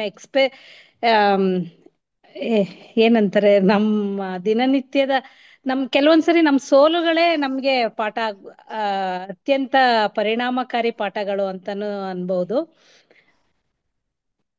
ಈಗ್ಲೂ ಅಷ್ಟೇ, ನನ್ನ ಜೀವನದಲ್ಲಿ ನಾನು ಅಂದ್ರೆ ಪ್ರೊಫೆಷನಲ್ ಕೋರ್ಸ್ ಅಂತ ನಮ್ಮನೇಲಿ ಎಲ್ಲರೂ ಸಾಮಾನ್ಯ ಪ್ರೊಫೆಷನಲ್ ಕೋರ್ಸ್ ಮಾಡಿದ್ದಾರೆ. ನಾನು ಮಾಡಿಲ್ಲ ಅನ್ನೋ ಕೊರಗಿಂದ ನಾನು ಇವತ್ತಿಗೂ ಏನಾದ್ರೂ ಒಂದ್ ಮಾಡ್ಬೇಕು, ಇದ್ ಮಾಡ್ಬೇಕು ಅಂತ ದಿನ ಯಾವ್ದಾದ್ರು ಒಂದ್ ಕಲಿತಾನೆ ಇರ್ತೀನಿ. ಮತ್ತೆ ಇನ್ನು ಭಾವನಾತ್ಮಕವಾಗಿ ಬಂದ್ರೆ ಕೆಲವರಿಗೆ ಬುದ್ಧಿವಾದ ಹೇಳೋದು ನಮ್ಮ ದಡ್ಡತನ ಅನ್ನೋ ಪಾಠನ ಕಲ್ತಿದ್ದೀನಿ. ಅಷ್ಟೇ ಸರ್, ನನಗೆ ನೀವೆಲ್ಲ ಮಾತಾಡಿರೋದು ನನಗ್ ಮಾತಾಡಕ್ಕೆ ಬರ್ತಿಲ್ಲ. ಪರವಾಗಿಲ್ಲ, ಒಳ್ಳೆ ಚೆನ್ನಾಗಿ ಪ್ರಯತ್ನವಂತೂ ಮಾಡಿದೀರಾ. ಧನ್ಯವಾದಗಳು ಶೈಲಜಾ ಅವರೇ. ಆಯ್ತು, ಇಷ್ಟು ಹೇಳಿ ಆಗ್ಲೇ ಸಮಯ ಕೂಡ ಆಗ್ತಾ ಇದೆ. ನಾನು ಮರಳಿ ವೇದಿಕೆಯನ್ನ ಉಮಾನಾಥ್ ಅವರಿಗೆ ಕೊಡ್ತಾ ಇದ್ದೇನೆ. ಧನ್ಯವಾದಗಳು ಅಚ್ರೇಕರ್ ಸರ್. ಇಂದಿನ ಈ ಆಶುಭಾಷಣ ನಮ್ಮೆಲ್ಲರ ಆಲೋಚನೆಯ ರುಚಿ ಮೊಗ್ಗುಗಳಿಗೆ, ಟೇಸ್ಟ್ ಬಡ್ಗಳಿಗೆ ಒಂದು ಸವಾಲಾಗಿತ್ತು. ಭಾಷಣದ ನಂತರ ಹೊಸ ಖಾದ್ಯವನ್ನ ಸವಿದಂತೆ ನನ್ನಿಂದ ಈ ಭಾಷಣ ಮಾಡ್ಲಿಕ್ಕೆ ಸಾಧ್ಯ ಆಯ್ತಾ ಅನ್ನುವ ಒಂದು ಭಾವನೆಯನ್ನು ಕೂಡ ಮೂಡಿಸಿತ್ತು. ಇಬ್ಬರು ಓಲನ್ ಮತ್ತು ಕಾಳನ್ ಬಡಿಸಿದಂತ ಸೂತ್ರಧಾರರಿಗೆ ಧನ್ಯವಾದ ಹೇಳ್ತಾ ಮುಂದಿನ ಭಾಗಕ್ಕೆ ಹೋಗೋಣ. ಈಗ ಈ ಸದ್ಯದ ಮಧ್ಯಭಾಗದಲ್ಲಿ ನಾವಿದ್ದೀವಿ. ಕೇರಳದ ಮಟ್ಟ ರೈಸ್ ಅಥವಾ ಕುಸುಬಲಕ್ಕಿಯ ಅನ್ನ ಬರ್ತಾ ಇದೆ. ಈಗ ಎಲ್ಲ ರುಚಿಗಳನ್ನ ಒಟ್ಟುಗೂಡಿಸಿ ರಸಾನುಭವವನ್ನು ನೀಡುವಂತಹ ಒಂದು ಹಂತ ನಮ್ಮ ಸಮಗ್ರ ಮೌಲ್ಯಮಾಪನ. ಇದೇ ತರಹ ಈ ಸಭೆಯ ಎಲ್ಲ ಹಂತಗಳು, ಎಲ್ಲ ಪಾತ್ರಗಳು, ಅವುಗಳ ನಿರ್ವಹಣೆ, ಅವರು ಹಂಚಿದಂತ ಅನುಭವಗಳು ಎಲ್ಲವನ್ನ ಪೋಣಿಸಿ ಸಮನ್ವಯಗೊಳಿಸಿ ಈ ಸಭೆಯ ಪರಿಪೂರ್ಣ ಹಾಗೂ ಸಂತುಲನ ನೀಡುವಂತ ಒಂದು ಅನುಭವಕ್ಕಾಗಿ ನಮ್ಮ ಮುಂದೆ ಬರ್ತಾ ಇದ್ದಾರೆ. ಅವರು ಸದ್ಯಕ್ಕೆ ಮೀಟಿಂಗ್ ನಲ್ಲಿ ನಂಗೆ ಕಾಣ್ತಾ ಇಲ್ಲ. ನೆಟ್ವರ್ಕ್ ಪ್ರಾಬ್ಲಮ್ ಆಗಿರುತ್ತೆ ಸರ್, ಅದು ಅದೇ ಕರೆಂಟ್ ಹೋಗಿರ್ಬೇಕು. ಓಕೆ, ಈ ಇದರಲ್ಲಿ ಏನೆಲ್ಲ ಇರುತ್ತಂದ್ರೆ ಇಂಡಿವಿಜುವಲ್ ಇವ್ಯಾಲ್ಯೂಯೇಷನ್ ಕೂಡ ಇರುತ್ತೆ. ಈ ಇವ್ಯಾಲ್ಯೂಯೇಷನ್ ಯಾವ ತರ ಇರುತ್ತಂದ್ರೆ, ಒಂದು ಒಳ್ಳೆಯ ಭೋಜನದ ಕೊನೆಯಲ್ಲಿ ಒಂದು ಲೋಟ ಮಜ್ಜಿಗೆ ಇದ್ರೆ ಹೇಗೆ ಹೊಟ್ಟೆ ತಂಪಾಗ್ತದೆ, ಅದೇ ರೀತಿ ಹಿತಕರವಾಗಿ ಇರ್ತದೆ ಅನ್ನುವಂತ ರೀತಿಯಲ್ಲಿ ಈ ಭಾಷಣದ ಮೌಲ್ಯಮಾಪನವನ್ನು ನಾನು ಪರಿಗಣಿಸ್ತೇನೆ. ಹಾಗೆ ಪರಿಪೂರ್ಣ ಮೌಲ್ಯಮಾಪನವನ್ನು ಮಾಡಿಕೊಡ್ಲಿಕ್ಕಾಗಿ ನಮ್ಮ ಆ, ಮೋಹನ್ ಅವರು ಬರೋ ತನಕ ಇನ್ನೂ ಒಂದು ವಿಷಯದ ಬಗ್ಗೆ ಹೇಳೋಣ. ಈ ಸಭೆಯ ಮಧ್ಯದಲ್ಲಿ ನಮಗೆ ಆಗಾಗ ಬಂದಂತ ಒಂದು ಚಪ್ಪಾಳೆಗಳು, ಕೊನೆಯದ ಏನಿರ್ಬೋದು ಇದು? ನನ್ನ ಪ್ರಕಾರ ಇದು ಪಾಯಸ. ಓಣಂನಲ್ಲಿ 3 ರೀತಿಯ ಪಾಯಸ ಮಾಡ್ತಾರೆ. ಒಂದು ಪಾಲಡ ಅಂತಾರೆ, ಪ್ರಥಮನ್ ಅಂತಾರೆ, ಮತ್ತೆ ಇನ್ನೊಂದು ಪರಿಪ್ಪು ಪಾಯಸಂ ಅಂತ ಹೇಳ್ತಾರೆ. ಈ 3 ರೀತಿಯ ಪಾಯಸಗಳು ಇಂದಿನ ನಮ್ಮ ನಗು, ಇಂದಿನ ಈ ಚಪ್ಪಾಳೆ, ಇಂದಿನ ಈ ಸಾಧನೆಯ ಮನೋಭಾವ, ಈ ಸಭೆಯಲ್ಲಿ ಭಾಗವಹಿಸಿದ ಒಂದು ಸಾಧನೆ ಅನುಭವ ಅಲ್ವೇ, ಈ ಎಲ್ಲ ನಮಗೆ ಇಂದಿನ ಚಪ್ಪಾಳೆ ಅಂತ ನನ್ಗೆ ಅನಿಸ್ತಾ ಇದೆ. ಕೆಲವೊಂದ್ಸರಿ ನಾವು ಭಾಷಣಗಳಿಗಿಂತ ಹೆಚ್ಚಾಗಿ ಚಪ್ಪಾಳೆಯನ್ನೇ ನಿರೀಕ್ಷಿಸ್ತೇವೇನೋ ಅಂತ ಅನ್ಸುತ್ತೆ. ಸದ್ಯ ಇರಲಿ, ಟೋಸ್ಟ್ ಮಾಸ್ಟರ್ಸ್ ಇರಲಿ, ಭಕ್ಷ್ಯಗಳು ಇರಲಿ ಅಥವಾ ಭಾಷಣಗಳಿರಲಿ, ಎಲ್ಲಕ್ಕಿಂತ ಹೊರತಾದಂಥದ್ದು ನಿಜವಾದ ಸದ್ಯದ ಅಥವಾ ಟೋಸ್ಟ್ ಮಾಸ್ಟರ್ನ ಸಂಭ್ರಮ ಏನಂದ್ರೆ ನಮ್ಮ ಸಮುದಾಯ ಭಾವನೆ. It is the feeling of community, that is toast masters. ಇಲ್ಲಿ ಅನುಭವಿ ಇರ್ಬೋದು, ಅನನುಭವಿ ಇರ್ಬೋದು, ಅಂತರ್ಮುಖಿ ಇರ್ಬೋದು, ಬಹಿರ್ಮುಖಿ ಇರ್ಬೋದು, ಪ್ರತಿಯೊಬ್ಬರಿಗೂ ಇಲ್ಲಿ ಮಾತಾಡ್ಲಿಕ್ಕೆ ಒಂದು ಅವಕಾಶ ಇರ್ತದೆ. ಪ್ರತಿಯೊಬ್ಬನ ಭಾಗವಹಿಸಿಕೆ ಇಲ್ಲಿ ನಮ್ಮ ಒಂದು ಸಾಮೂಹಿಕ ಪಯಣ ಅಥವಾ ಕಲೆಕ್ಟಿವ್ ಜರ್ನಿ ಅಂತ ನಾವು ಏನ್ ಹೇಳ್ತೀವಿ, ಇದರ ರುಚಿಯನ್ನ ಹೆಚ್ಚಿಸ್ತದೆ. ಸದ್ಯದ ಬಗ್ಗೆ ಮಾತನಾಡ್ತಿದ್ದಂಗೆ ನಮ್ಮ ಮೋಹನ್ ಮೂರ್ತಿ ಅವರು ಸೇರ್ತಾ ಇದ್ದಾರೆ ಅಂತ ನನ್ನ ಭಾವನೆ. ಅಲ್ಲಿ ತನಕ ಇವರ ಮೌಲ್ಯಮಾಪನವನ್ನು ಮಾಡ್ತಾರೆ ಇವರ ಸರ್. ಅದು ಡೈರೆಕ್ಟ್ ಕಾಲ್ ರವಿಕುಮಾರ್ ಅವರು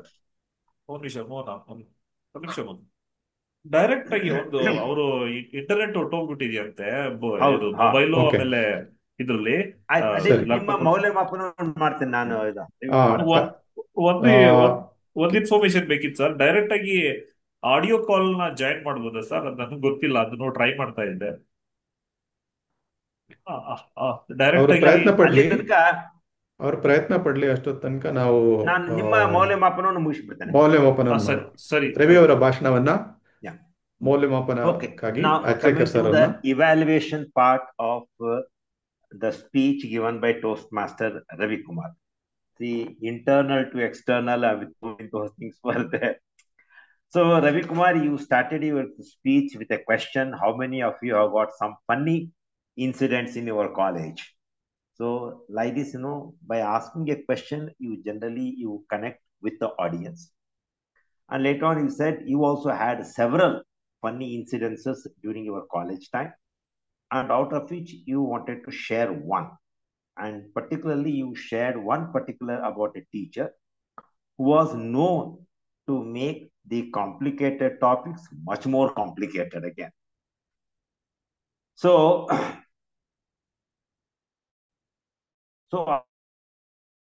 about him, you went on telling that the students were not showing any interest, etc. And later on, you also quoted another teacher who was totally opposite, and which how the students were attracted and they were attending the classes. So this is in general you told. See, to give you some feedback to make your speech much better. See, for example, your beginning should have been much more effective, because in speech, the beginning part is the one which is the attracting point. The way how you begin the speech, that immediately binds the audience. See, if I were you, I would have started like this. Okay, Toastmasters, you know, there is a saying, a good teacher is a great teacher, yes. But what do you call a teacher who confuses you? I too do not know. Well, I will tell you about such a teacher during my time. So there was such a teacher, there was a topic, that is, you told the topic, some PAFL, something like that. I didn't get it correctly. So it was as such the topic was more complicated, and but he made the topic so much, much more complicated. So much of the students they lost their interest. Like this, you could have started with a little bit more effective beginning. So any speech, try to give more emphasis on how effective is your beginning. That is the opening we call. Of course, in the body, the part of the speech, the narration should have been a little bit more smooth with a good transition, etc. Whenever you give a narration, the audience should literally feel, they will be able to visualize what is happening there.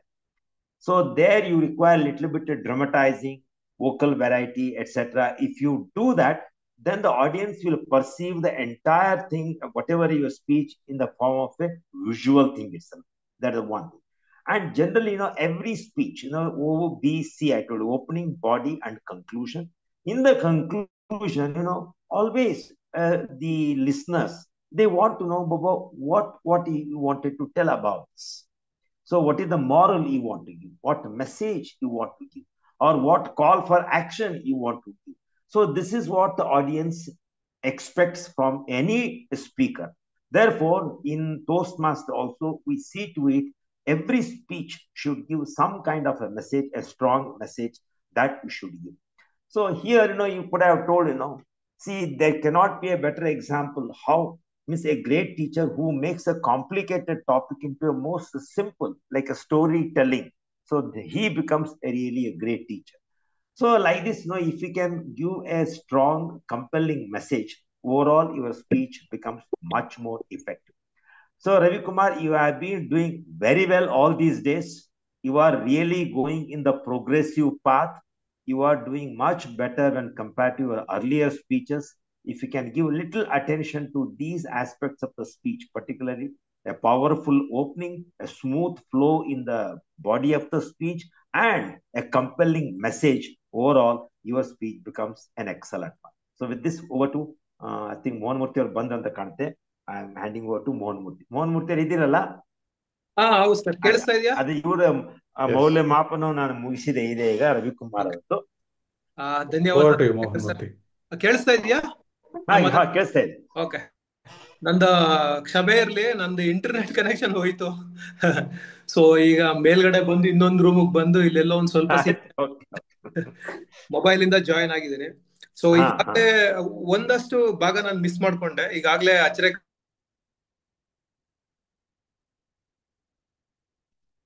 ಸ್ವಲ್ಪ voice ಹೋಯ್ತು.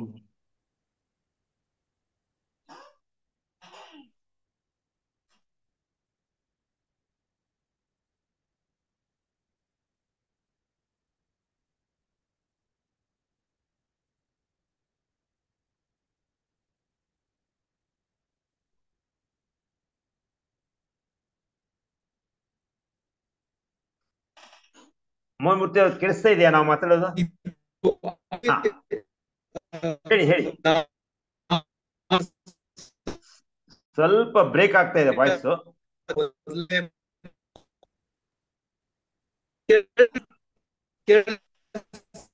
ಸ್ಪಷ್ಟವಾಗಿಲ್ಲ.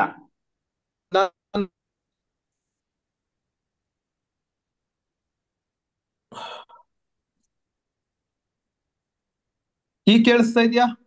ಕೇಳಿಸ್ತಾ ಇದೆ. Okay. So ನಾನು ಸಮಯ ಪಾಲನೆ ವರದಿ ಹೇಳ್ತಾ ಇದ್ದೆ. ಅದರಲ್ಲಿ ರವಿಕುಮಾರ್ ಅವರು ಸಿದ್ಧಪಡಿಸಿದ ಭಾಷಣ 8 ನಿಮಿಷ ತಗೊಂಡಿದ್ದಾರೆ. ಆಮೇಲಿಂದ ಇದು ಆಶು ಭಾಷಣದ ವಿಷಯಕ್ಕೆ ಬಂದ್ರೆ ಶಶಿಧರ್ ಸರ್ 3 ನಿಮಿಷ 15 ಸೆಕೆಂಡ್ ಮೊದಲನೇ ಆಶು ಭಾಷಣ, ಮತ್ತೆ ಎರಡನೇದ್ರಲ್ಲಿ 3 ನಿಮಿಷ 50 ಸೆಕೆಂಡ್ ತಗೊಂಡಿದ್ದಾರೆ. ನಾನು ಎರಡನೇ ಇದರಲ್ಲಿ 3 ನಿಮಿಷ 4 ಸೆಕೆಂಡ್ ತಗೊಂಡಿದ್ದೀನಿ. ಇದು ಬಿಟ್ರೆ ಉಳ್ದವ್ರೆಲ್ಲರೂ ಏನಂತಂದ್ರೆ ಅವರ ಸಮಯದ ಮಿತಿ ಒಳಗಡೆ ಅವರ ಭಾಷಣನ ಕಂಪ್ಲೀಟ್ ಮಾಡಿದ್ದಾರೆ.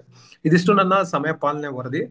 ಈಗ ನಾನು ವ್ಯಾಕರಣಕಾರರಾಗಿ ಹಾಗೂ ಅಕೌಂಟರ್ ಆಗಿ ಅವರ ವರದಿನ ಸಭೆ ಮುಂದೆ ಪ್ರಸ್ತುತಪಡಿಸಬೇಕು ಅಂತ ಅಂದ್ಬಿಟ್ಟು ನಮ್ಮ ರವಿಕುಮಾರ್ ಅವ್ರನ್ನ ವೇದಿಕೆಗೆ ಕರಿತಾ ಇದ್ದೀನಿ.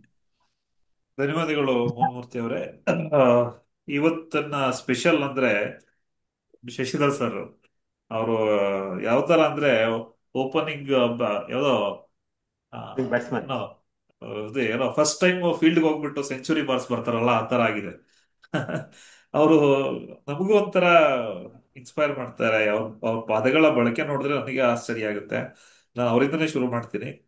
ಆಗ ಅವರು ತುಂಬಾ ಉಪಯುಕ್ತ ಪದಗಳ ಬಳಸಿದ್ದಾರೆ. ಮೂಲವಾಗಿ, ಉತ್ತುಂಗ, ಶಿಸ್ತಿನ, ಒಳಪು, ಸೊಗಸು, ಮೆರಗು, ಅನುಭೂತಿ, ಮಧುರ, ಯಾತನೆ, ಸಮಗ್ರ, ಚೌಕಟ್ಟು, ಸತ್ಸಂಪ್ರದಾಯ, ಸಾತ್ವಿಕ, ವಾಂಛೆ, ಆ ಆ, ಆಮೇಲೆ ಪೂರಕ, ವೈಶಿಷ್ಟ್ಯ, ಆ ನಿಗೂಢ, ಆಕಾಶವಾಣಿ ಇಂತ ತುಂಬಾ ಉತ್ತಮ ಪದಗಳನ್ನ ಬಳಸಿದ್ದಾರೆ.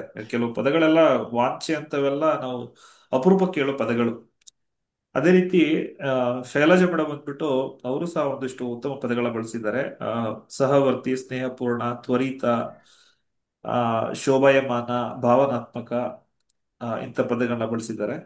ಅದ್ ಬಂದ್ ನೆಕ್ಸ್ಟ್ ಮುಂದೆ ಬಂದ್ಬಿಟ್ಟು ಉಮಾನಾಥ್ ಸರ್, ಅವರು ಇವತ್ತು ತುಂಬಾ ತುಂಬಾ ಉತ್ತಮ ಪದಗಳನ್ನ ಬಳಸಿದ್ದಾರೆ. ಉಲ್ಲಾಸ, ಫಸಲಿನ, ಆ ಸಮೃದ್ಧಿ, ಸೂತ್ರಧಾರ, ಸಮಗ್ರ, ಪರಿಪೂರ್ಣ, ಆ ಆಮೇಲೆ ಹಿತಕರ, ರೂಪಾಂತರ, ಆ ಆಮೇಲೆ ಕೂಲಂಕುಷ, ಭೀಷ್ಮ, ಆ ಸಂತುಲನ, ಇಂಥ ಪದಗಳನ್ನ ಬಳಸಿದ್ದಾರೆ. ಅದೇ ರೀತಿ ಮೋಹನ್ ಮೂರ್ತಿ ಅವರ ಹತ್ರ ಬಂದ್ರೆ ಅವರು ಪ್ರಕ್ರಿಯೆ, ಅಭಾರಿ, ಇಂಥ ಉತ್ತಮ ಪದಗಳನ್ನ ಬಳಸಿದ್ದಾರೆ. ಅದೇ ರೀತಿ ಆ, ಅಚ್ರೇಕರ್ ಸರ್ ಬಂದ್ಬಿಟ್ಟು ಅವರು ಸಹ ತುಂಬಾ ಒಳ್ಳೆ ಉತ್ತಮ ಪದಗಳನ್ನ ಬಳಸಿದ್ದಾರೆ. ಸ್ಮೃತಿ ಪಟಲ, ಆ, ಅಂಧಕಾರ, ಸ್ವರೂಪ, ಆ, ಆಮೇಲೆ ನಮನ, ಆ, ಆಮೇಲೆ ನಿರೂಪಣೆ, ಪ್ರಯಾಸ, ನಿಶ್ಚಿತವಾಗಿ, ರಚನೆ, ಭರವಸೆ, ಆ ಇಂಥ ಸಾಕಷ್ಟು ಉತ್ತಮ ಪದಗಳನ್ನ ಬಳಸಿದ್ದಾರೆ. ಸೊ ನಾನು ಇದು ನನ್ನ ಗ್ರಮೇರಿಯನ್ ವರದಿ ಮುಂದುವರೆದು ಆ ಕೌಂಟ್ರಲ್ಲಿ ಇವತ್ತು ನಾನು ಎಲ್ಲರೂ ಉತ್ತಮವಾಗಿ ಆ, ಎಲ್ಲ ಉತ್ತಮ ಪದಗಳು ಬಳಸಿದ್ದಾರೆ. ನಾನು ಆ, ಕೆಲವು ಅನುಪಯುಕ್ತ ಪದಗಳು ಇರ್ಬೋದು, ಅನುಪಯುಕ್ತ ಶಬ್ದಗಳಿರ್ಬೋದು, ಅಥವಾ ಯಾವ್ದಾದ್ರು ಅದನ್ನ ಯಾವತ್ತು ಇಲ್- ನಾನು ಗಮನಿಸ್ಲಿಲ್ಲ, ಆ ಥರದ್ದು ಇರಲಿಲ್ಲ, ಆ ಥರದ್ದು ಬರಲಿಲ್ಲ. ಸೊ ಇವತ್ತು ಎಲ್ಲರೂ ಉತ್ತಮವಾಗಿ ಮಾತಾಡಿದ್ದಾರೆ, ಉತ್ತಮ ಪದಗಳನ್ನ ಬಳಸಿದ್ದಾರೆ. ಇಷ್ಟು ಹೇಳ್ತಾ ಆ, ನಾನು ಮರಳಿ ವೇದಿಕೆಯನ್ನ ಮೋಹನ್ ಮೂರ್ತಿ ಅವರಿಗೆ ನೀಡ್ತಾ ಇದ್ದೇನೆ. ಧನ್ಯವಾದ ರವಿಕುಮಾರ್ ಅವರೇ. ಬಹಳ ಉತ್ತಮವಾದ ರೀತಿಯಲ್ಲಿ ನಿಮ್ಮ ವರದಿನ ಸಭೆ ಮುಂದೆ ಪ್ರಸ್ತುತಪಡಿಸಿದಿರಿ. ಈಗ ಈ ಸಭೆಯ ಒಂದು ಸಮಗ್ರ ಮೌಲ್ಯಮಾಪನದ ಸಮಯ. ಇವತ್ತಿನ ಸಭೆ ಕರೆಕ್ಟ್ ಆಗಿ 3 ಗಂಟೆಗೆ ಸ್ಟಾರ್ಟ್ ಆಯ್ತು. ಅದು ಒಂದು ಒಳ್ಳೆ ವಿಷಯ. ರವಿಕುಮಾರ್ ಅವರು ಉತ್ತಮ ರೀತಿಯಲ್ಲಿ ಒಂದು ಆರಂಭ ಕೊಟ್ರು. ಅವರು ಒಂದು ಒಳ್ಳೆ ಕೋಟ್ ಬಳಸಿದ್ರು, leadership and learning both are indispensable to each other ಅಂತ, ಜಾನ್ ಎಫ್ ಕೆನಡಿ ಅವ್ರದ್ದು.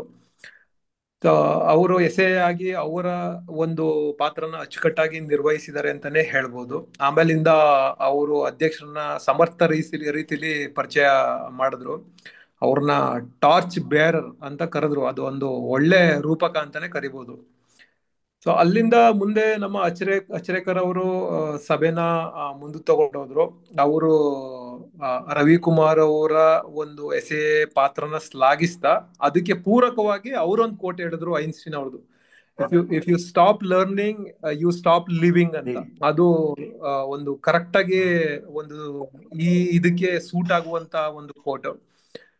ಅವರು ಅವ್ರದೇ ಆದ ಒಂದು ರೀತಿಲಿ ಒಂದು ಸೆಪ್ಟೆಂಬರ್ 5ರ ಮಹತ್ವ, ಆ ಟೀಚರ್ಗಳದ್ದು ಒಂದು ನಮ್ಮ ಜೀವನದಲ್ಲಿ ಅವ್ರು ಮೂಡುವಂತ ಪ್ರಭಾವ, ಅದೆಲ್ಲಾನು ಚೆನ್ನಾಗಿ ವಿಶ್ಲೇಷಣೆ ಮಾಡಿದ್ರು. ಅದ್ರ ಜೊತೆಗೆ ತಾಯಿಯ ಮಹತ್ವ ಕೂಡ ಹೇಳಿದ್ರು ಅವರು. ಜನನಿ ತಾನೇ ಮೊದಲ ಗುರು, ಅದನ್ನ ಏನಂತಂದ್ರೆ ಹೇಳಿದ್ರು. ಅದೇ ರೀತಿ ಗುರು ಅನ್ನೋದಕ್ಕೆ ಅರ್ಥ ಏನು ಅಂತ ಹೇಳಿದ್ರು. ಗು ಅಂದ್ರೆ ಅಜ್ಞಾನ, ಅಂಧಕಾರ. ರು ಅಂದ್ರೆ ಬೆಳಕು. ಆ ಅಜ್ಞಾನ ಅಂಧಕಾರನ ಹೋಗಲಾಡ್ಸೋನೆ ಗುರು ಅನ್ನೋ ರೀತಿ ಒಂದು ವ್ಯಾಖ್ಯಾನ ಮಾಡಿದ್ರು. ಅದು ತುಂಬಾ ಚೆನ್ನಾಗಿತ್ತು ಅದು. ಇದ್ರ ಜೊತೆಗೆ ಒಂದಷ್ಟು ಕೋಟ್ಗಳನ್ನ ಬಳಸಿದ್ರು. ವರ್ಣ ಮಾತ್ರಂ ಕಲಿಸಿದಾತಂ ಗುರು, ಆಮೇಲಿಂದ ಏನಂತಂದ್ರೆ ನಾನು ಎಲ್ಲಿಂದ ಬಂದೆ ಅಂತ ನಮಗೆ ತಿಳಿಸ್ಕೊಡೋನೆ ಪರಮ ಗುರು ಅಂತಾನು ಹೇಳಿದ್ರು. ಆಮೇಲಿಂದ ಗುರು ಬ್ರಹ್ಮ, ಗುರು ವಿಷ್ಣು, ಗುರು ಮಹೇಶ್ವರ ಅದನ್ನು ಹೇಳಿದ್ರು. ನನ್ಗೆ ಇದು ಅಜರೇಕರ್ ಸರ್ ಅವ್ರದ್ದು ಪ್ರೆಸಿಡೆಂಟ್ ಭಾಷಣ ಕೇಳಿದಾಗ ನನ್ಗೆ ಈ ಸಾಕ್ರೆಟಿಸ್ದು ಒಂದು ಕೋಟ್ ನೆನಪಾಗತ್ತೆ. ಅವ್ರು ಏನ್ ಹೇಳ್ತಾರೆ, ಸಾಕ್ರೆಟಿಸ್ ಗ್ರೀಕ್ ತತ್ವಜ್ಞಾನಿ, ಆ ಬದುಕಿದ್ದು ಕ್ರಿಸ್ತಪೂರ್ವ 470 ಮತ್ತೆ 399 ಇದ್ರ ನಡುವೆ. ಸೊ ಅವನೊಂದು ಮಾತು ಹೇಳ್ತಾನೆ, ಏನಂದ್ರೆ ಈ ಜಗತ್ತಿನಲ್ಲಿ ಒಳ್ಳೇದೆಲ್ಲ ಹೇಳಾಗೋಗಿದೆ, ಈಗ ಉಳ್ಕೊಂಡಿರೋದು ಆಚರಣೆ ಮಾತ್ರ ಅಂತ. ಅದು ಸತ್ಯ. ಆದ್ರೆ ಆ ಒಳ್ಳೇದನ್ನ ನಮ್ಗೆ ನಾವು ಮನುಷ್ಯರೆಲ್ಲ ಮರ್ತ್ ಬಿಡ್ತೀವಲ್ಲ, ಅವಾಗವಾಗ ನೆನಪು ಮಾಡ್ಬೇಕಲ್ಲ. ಆ ಕೆಲ್ಸನ ಇವತ್ತು ಅಚ್ರೇಕರ್ ಸರ್ ಮಾಡಿದ್ರು ಅಂತ ಅನ್ಸುತ್ತೆ ನನ್ಗೆ. ಸೊ ಅಲ್ಲಿಂದ ಮುಂದಕ್ಕೆ ಬಂದ್ರೆ ಅವರು ಅತಿಥಿಗಳ ಪರಿಚಯ ಮಾಡಿಕೊಟ್ರು. ಶಶಿಧರ್ ಸರ್ದು, ಆಮೇಲಿಂದ ಪ್ರಶಾಂತ್ ಅವ್ರದ್ದು.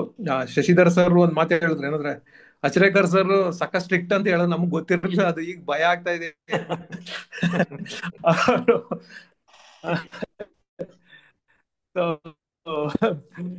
ಸೊ ಅಲ್ಲೇ ಆಮೇಲಿಂದ ಮುಂದೆ ಬಂದ್ರೆ ನಮ್ಮ ಉಮಾನಾಥ್ ಸರ್ ಅವರು ಟಿ ಎಂ ಮೋಡಿ ಆಗಿ ಒಂದು ಒಳ್ಳೆ ರೀತಿಲಿ ಸಭಿಕರನ್ನೆಲ್ಲ ಒಂದು ಇನ್ವಾಲ್ವ್ ಮಾಡಿದ್ರು. ಯಾವ ರೀತಿ ಅಂದ್ರೆ, ನೀವೆಲ್ಲ ಒಂದ್ ಕಣ್ಮುಚ್ಕೊಳ್ಳಿ, ಒಂದು ನಮ್ಮ ಇದರಲ್ಲಿ ಒಂದು ಕಲ್ಪನಾ ಲೋಕಕ್ಕೆ ಒಂದ್ ಕರ್ಕೊಂಡೋದ್ರು. ಅವ್ರ ವಾಯ್ಸ್ ಎಷ್ಟು ಚೆನ್ನಾಗಿದೆ ಅಂತಂದ್ರೆ, ನಾನು ಕಣ್ಮುಚ್ಕೊಂಡು ಅವ್ರ ವಾಯ್ಸ್ ಕೇಳ್ತಾ ಇದ್ರು ಒಂಥರ ಲಾಲಿ ಆಡ್ದಂಗ್ ಆಗ್ಬಿಟ್ಟಿದ್ದೆ, ನಿದ್ದೆಗಿದ್ದೆ ಮಾಡ್ಬಿಡ್ತೀನಿ ಅಂತ ಭಯ ಸ್ಟಾರ್ಟ್ ಆಗೋಗಿತ್ತು. ಅಷ್ಟು ಚೆನ್ನಾಗಿದೆ ಅವ್ರ ವಾಯ್ಸ್. ಅದು ಒಂದು ಒಳ್ಳೆ ಇದು ಎಲ್ಲಾ ಸಭಿಕರನ್ನ ಇನ್ವಾಲ್ವ್ ಮಾಡೋದಕ್ಕೆ ಒಂದು ಒಳ್ಳೆ ಏನ್ ಹೇಳ್ಬೋದು ಮೆಥಡ್ ಅಂತ ಹೇಳ್ಬೋದು ಅದನ್ನ. ಸೊ ಅಲ್ಲಿಂದ ಮುಂದೆ ಅವರು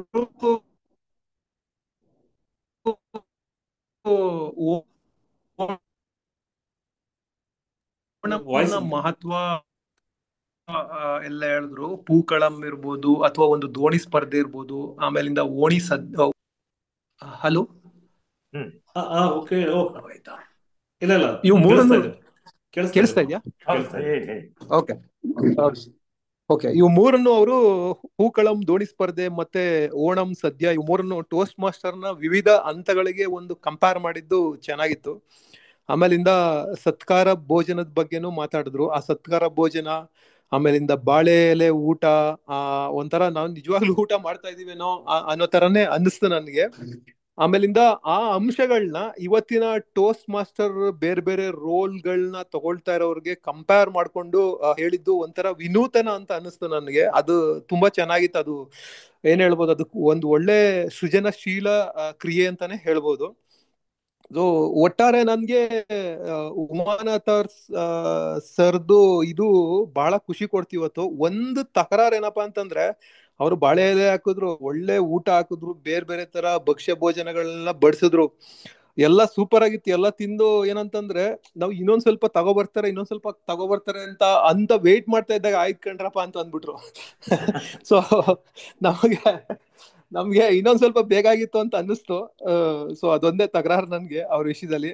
ಅಲ್ಲಿಂದ ಮುಂದೆ ಬಂದ್ರೆ ನಮ್ಮ ಶೈಲಜಾ ಮೇಡಮ್ ಅವರು ಲಾಸ್ಟ್ ಮಿನಿಟ್ ಅಲ್ಲಿ, ಸರ್ ನಾನ್ TTM ನಡೆಸ್ಲಾ ಅಂತ ಹೇಳಿದ್ರು. ಇವತ್ತು ಹೆಂಗೂ 2 ಭಾಷಣಗಳು ಇರ್ಲಿಲ್ಲ, ಸೊ ಒಂದೇ ಸಿದ್ಧಪಡಿಸಿದ ಭಾಷಣ ಇತ್ತಲ್ಲ, ಅದಕ್ಕೆ ಅವ್ರದ್ದೊಂದು ಲಾಸ್ಟ್ ಮಿನಿಟ್ ಅಲ್ಲಿ ಅವ್ರದ್ದೊಂದು ಆಡ್ ಆಯ್ತು. ಅವರು ಒಂಥರ ತುಂಬಾ ದಿನ ಆಗಿತ್ತು ಅವ್ರ ಮಾತನ್ನ ಕೇಳಿ.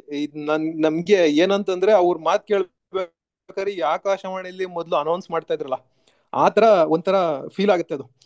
ಸೊ ನಮ್ ಬದುಕಲ್ಲಿ ಇರುವಂತ ಒಂದು ಸಣ್ಣ ಸಣ್ಣ ಒಂದು ವಿಷಯಗಳನ್ನ ತಗೊಂಡು ಅದನ್ನ ಒಂದು ಎಲ್ಲರಿಗೂ ಟೇಬಲ್ ಟಾಪಿಕ್ ಆಗಿ ಕೊಟ್ಟು ಎಲ್ಲರೂ ಆಕ್ಟಿವ್ ಆಗಿ ಪಾರ್ಟಿಸಿಪೇಟ್ ಮಾಡೋ ರೀತಿ ಮಾಡಿದ್ರು, ನಾನು ಒಬ್ಬನ್ ಬಿಟ್ಟು. ಸೊ ಈ ಟೇಬಲ್ ಟಾಪಿಕ್ ವಿಷಯಕ್ಕೆ ಬಂದಾಗ ನಾನು ಶಶಿಧರ್ ಸರ್ ಬಗ್ಗೆ ಮಾತಾಡ್ಲೇಬೇಕಾಗ್ತದೆ. ನನ್ಗೆ ಅವರು ಆಶು ಭಾಷಣನೇ ಈ ಲೆವೆಲ್ ಮಾಡ್ತಾರೆ ಅಂದ್ರೆ, ಇನ್ ಸಿದ್ಧಪಡಿಸಿದ ಭಾಷಣದಲ್ಲಿ ಹೋಗ್ತಾರೆ ಅನ್ನೋದು ನನಗೆ ಕ್ಯೂರಿಯಾಸಿಟಿ ಸ್ಟಾರ್ಟ್ ಆಗ್ಬಿಟ್ಟಿದೆ ಈಗ. ಅವರು ಮೊದಲೇ ಸಿದ್ಧಪಡಿಸಿದ ಭಾಷಣದಲ್ಲಿ ಮೌಲ್ಯಗಳ ಬಗ್ಗೆ ಹೇಳ್ತಾ, ಅವರು ನಮ್ಮ ದೇವನೂರು ಮಹಾದೇವ ಅವರ ಒಳಲಾಳ ಅಂತ ಒಂದು ನಾಟಕ ಇದೆ ಅವ್ರದ್ದು, ಅದ್ರಲ್ಲಿ ಬರೋದು ಏನಂದ್ರೆ, ಸಮಂಜ ಅನ್ನೋದು ದೊಡ್ಡದು ಕನ ಅಂತ ಹೇಳ್ತಾನೆ ಒಂದ್ ಕ್ಯಾರೆಕ್ಟರ್ ಅದ್ರಲ್ಲಿ.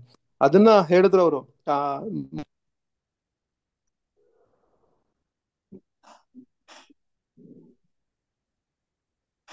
ವಾಯ್ಸ್ ಕಟ್ ಆಯ್ತು. ವಾಯ್ಸ್ ಪುನಃ ಕೇಳಿಸ್ತಾ ಇಲ್ಲ ಮೋಹನ್.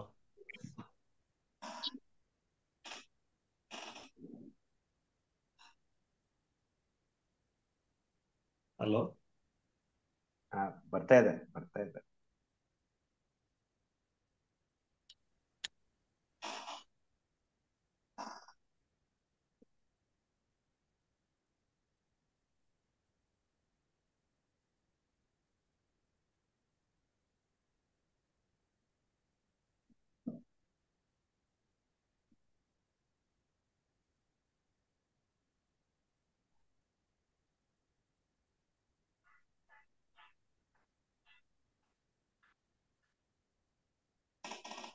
ತಾಂತ್ರಿಕ ದೋಷ ಅಂತ ತಾಂತ್ರಿಕ ದೋಷ.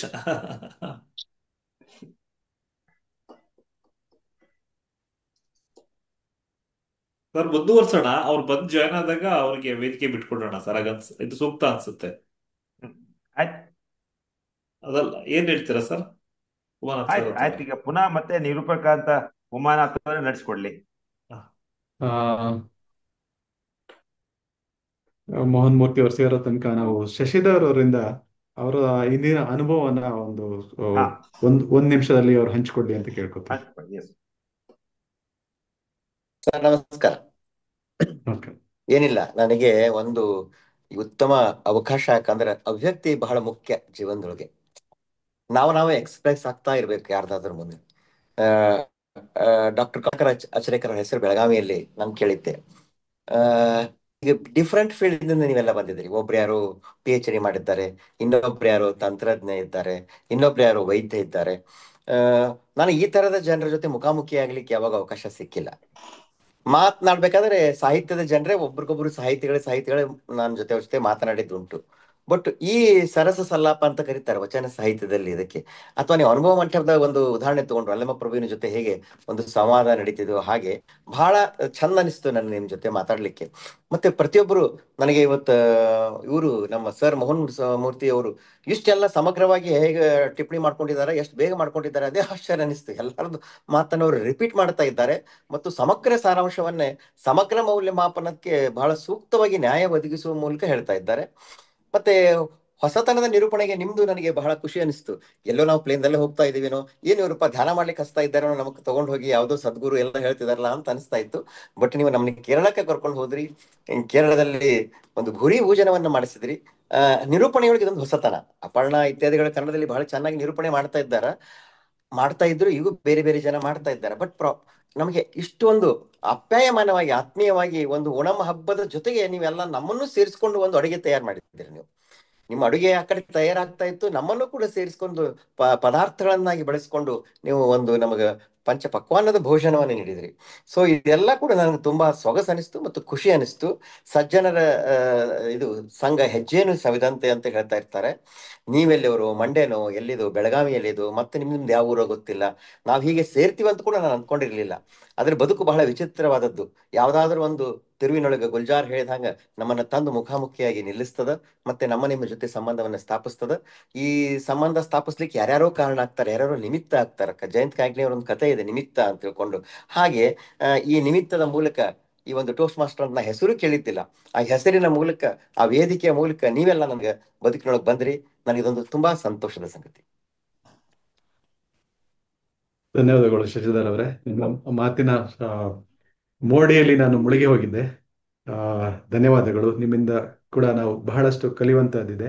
ಟೋಸ್ಟ್ ಮಾಸ್ಟರ್ ಅನ್ನುವಂತ ಒಂದು ಸಂಸ್ಥೆಯಲ್ಲಿ ಇದರಲ್ಲಿ ಹಿರಿಯರು, ಅನುಭವಿಗಳು, ಅನನುಭವಿಗಳು, ಬಹಿರ್ಮುಖಿಗಳು, ಅಂತರ್ಮುಖಿಗಳು, ಯಾವುದೇ ಒಂದು ಭೇದ ಭಾವ ಇಲ್ಲ. ಇಲ್ಲಿ ಕಲಿಯೋದೊಂದೇ ಮುಖ್ಯವಾದ ಉದ್ದೇಶ. ಪ್ರತಿಯೊಬ್ಬರಿಂದಲೂ ಏನಾದ್ರೂ ನೀವು ಕಲಿಯಬಹುದು. ನಿಮ್ಮ ಭಾಷಣದಲ್ಲಿ ಕೂಡ ನೀವು ಕೊಟ್ಟಂತ ಉದಾಹರಣೆಗಳು ಕೂಡ ಎಲ್ಲರಿಂದ ನಾವು ಕಲಿಯುವಂಥದ್ದು ಇರ್ತದೆ. ವ್ಯಕ್ತಿಯೇ ನಮಗೆ ಒಬ್ಬ ಪಾಠ ಅಂತ ಹೇಳಿದ್ರು.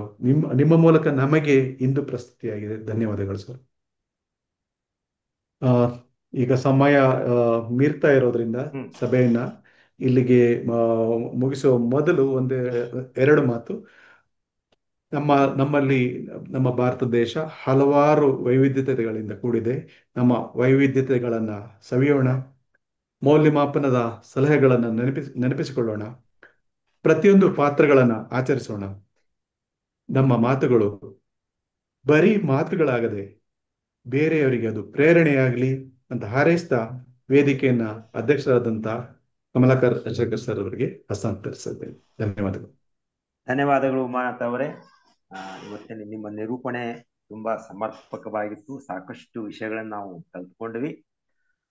ನಾನು ಯಾವಾಗಲೂ ಒಂದು ಮಾತನ್ನ ಪದೇ ಪದೇ ಹೇಳ್ತಾ ಇರ್ತೇನೆ. ಪ್ರತಿಯೊಂದು ಟೋಸ್ಟ್ ಮಾಸ್ಟರ್ ಮೀಟಿಂಗ್ ನಲ್ಲಿ ನಾನು ಒಂದು ವಿಷಯ ಏನಪ್ಪಾ ಅಂತ, ಏನಾದ್ರೂ ಒಂದು ಹೊಸ ವಿಷಯ, ಹೊಸ ಶಬ್ದ, ಹೊಸ ರೀತಿಯಲ್ಲಿ ಅದನ್ನ ಪ್ರಯೋಗ ಮಾಡ್ತಕ್ಕಂತ ಒಂದು ರೀತಿ, ಆ ರೀತಿಯನ್ನು ಅದನ್ನು ಕೂಡ ನಮಗೆ ಕಲಿಲಿಕ್ಕೆ ಒಂದು ಅವಕಾಶ ಈ ಟೋಸ್ಟ್ ಮಾಸ್ಟರ್ ನಮಗೆ ಒದಗಿಸಿಕೊಡುತ್ತೆ.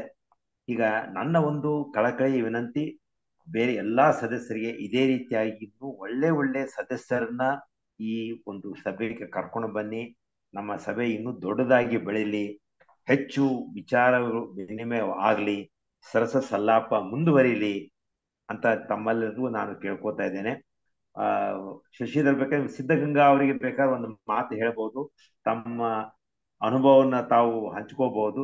ನಾಳೆ ಹೇಳೋದಕ್ಕಿಂತ ತಮ್ಮ ಮುಖಾಂತರ ಬಂದ ಅದಕ್ಕೆ ಇನ್ನೂ ಹೆಚ್ಚು ಒತ್ತು ಸಿಗುತ್ತೆ ಅವರಿಗೆ. ಸೊ ಅವರು ಕೂಡ ಇದರಲ್ಲಿ ಒಂದು ವಿಶೇಷತೆ ಏನಪ್ಪಾ ಅಂದ್ರೆ ಅವ್ರು ಎಲ್ಲೇ ಇದ್ರು ಕೂಡ ಇದಕ್ಕೆ ಜಾಯ್ನ್ ಆಗ್ಬೋದು. ಅವ್ರು ಬೆಳಗಾವದಲ್ಲೇ ಇರ್ಬೇಕಂತದ್ದು ಏನೂ ಇಲ್ಲ. ಅವ್ರು ಎಲ್ಲೇ ಇದ್ರು ಕೂಡ ಶನಿವಾರ 3 ಗಂಟೆ 3ರಿಂದ 4:15 ಸಮಯ ಅವರು ತೆಗೆದ್ಬಿಟ್ರಂತಂದ್ರೆ ದೇಶದ ಯಾವುದೇ ಭಾಗದಲ್ಲಿ ಬೇಕಾದ್ರೆ ಅವ್ರು ಸೇರ್ಕೋಬಹುದು. ಅವರು ಕೂಡ ಬರ್ಲಿ, ಅವರಲ್ಲೂ ಸಾಕಷ್ಟು ಜ್ಞಾನ ಇದೆ, ಅವರಿಂದ ಕೂಡ ನಾವು ಸಾಕಷ್ಟು ಕಲಿಯಬಹುದು. ಇದೇ ರೀತಿ ನಾವು ಈಗ ನಮ್ಮ ಕ್ಲಬ್ ಅನ್ನು ಇನ್ನೂ ಹೆಚ್ಚು ಎತ್ತರಕ್ಕೆ ತಗೊಂಡು ಹೋಗ್ಬೇಕು ಅಂತ ನಾವೆಲ್ಲರೂ ಪ್ರಯತ್ನ ಪಡ್ತಾ ಇದ್ದೇವೆ. ಸೊ ಅದಕ್ಕೋಸ್ಕರ ತಾವೆಲ್ಲರೂ ನನ್ನ ಜೊತೆ ಕೈ ಜೋಡಿಸ್ತೀರಾ ಅಂತ ಹಾರೈಸುತ್ತಾ ಈ 145ನೇ ಸಭೆಯನ್ನ ಮುಕ್ತಾಯ ಮಾಡ್ತಾ ಇದ್ದೇನೆ. ಎಲ್ಲರಿಗೂ ಧನ್ಯವಾದಗಳು. ಧನ್ಯವಾದಗಳು ಸರ್. ಮತ್ತೆ ಮುಂದಿನ ವಾರ ನೋಡೋಣ. ಮುಂದಿನ ವಾರ.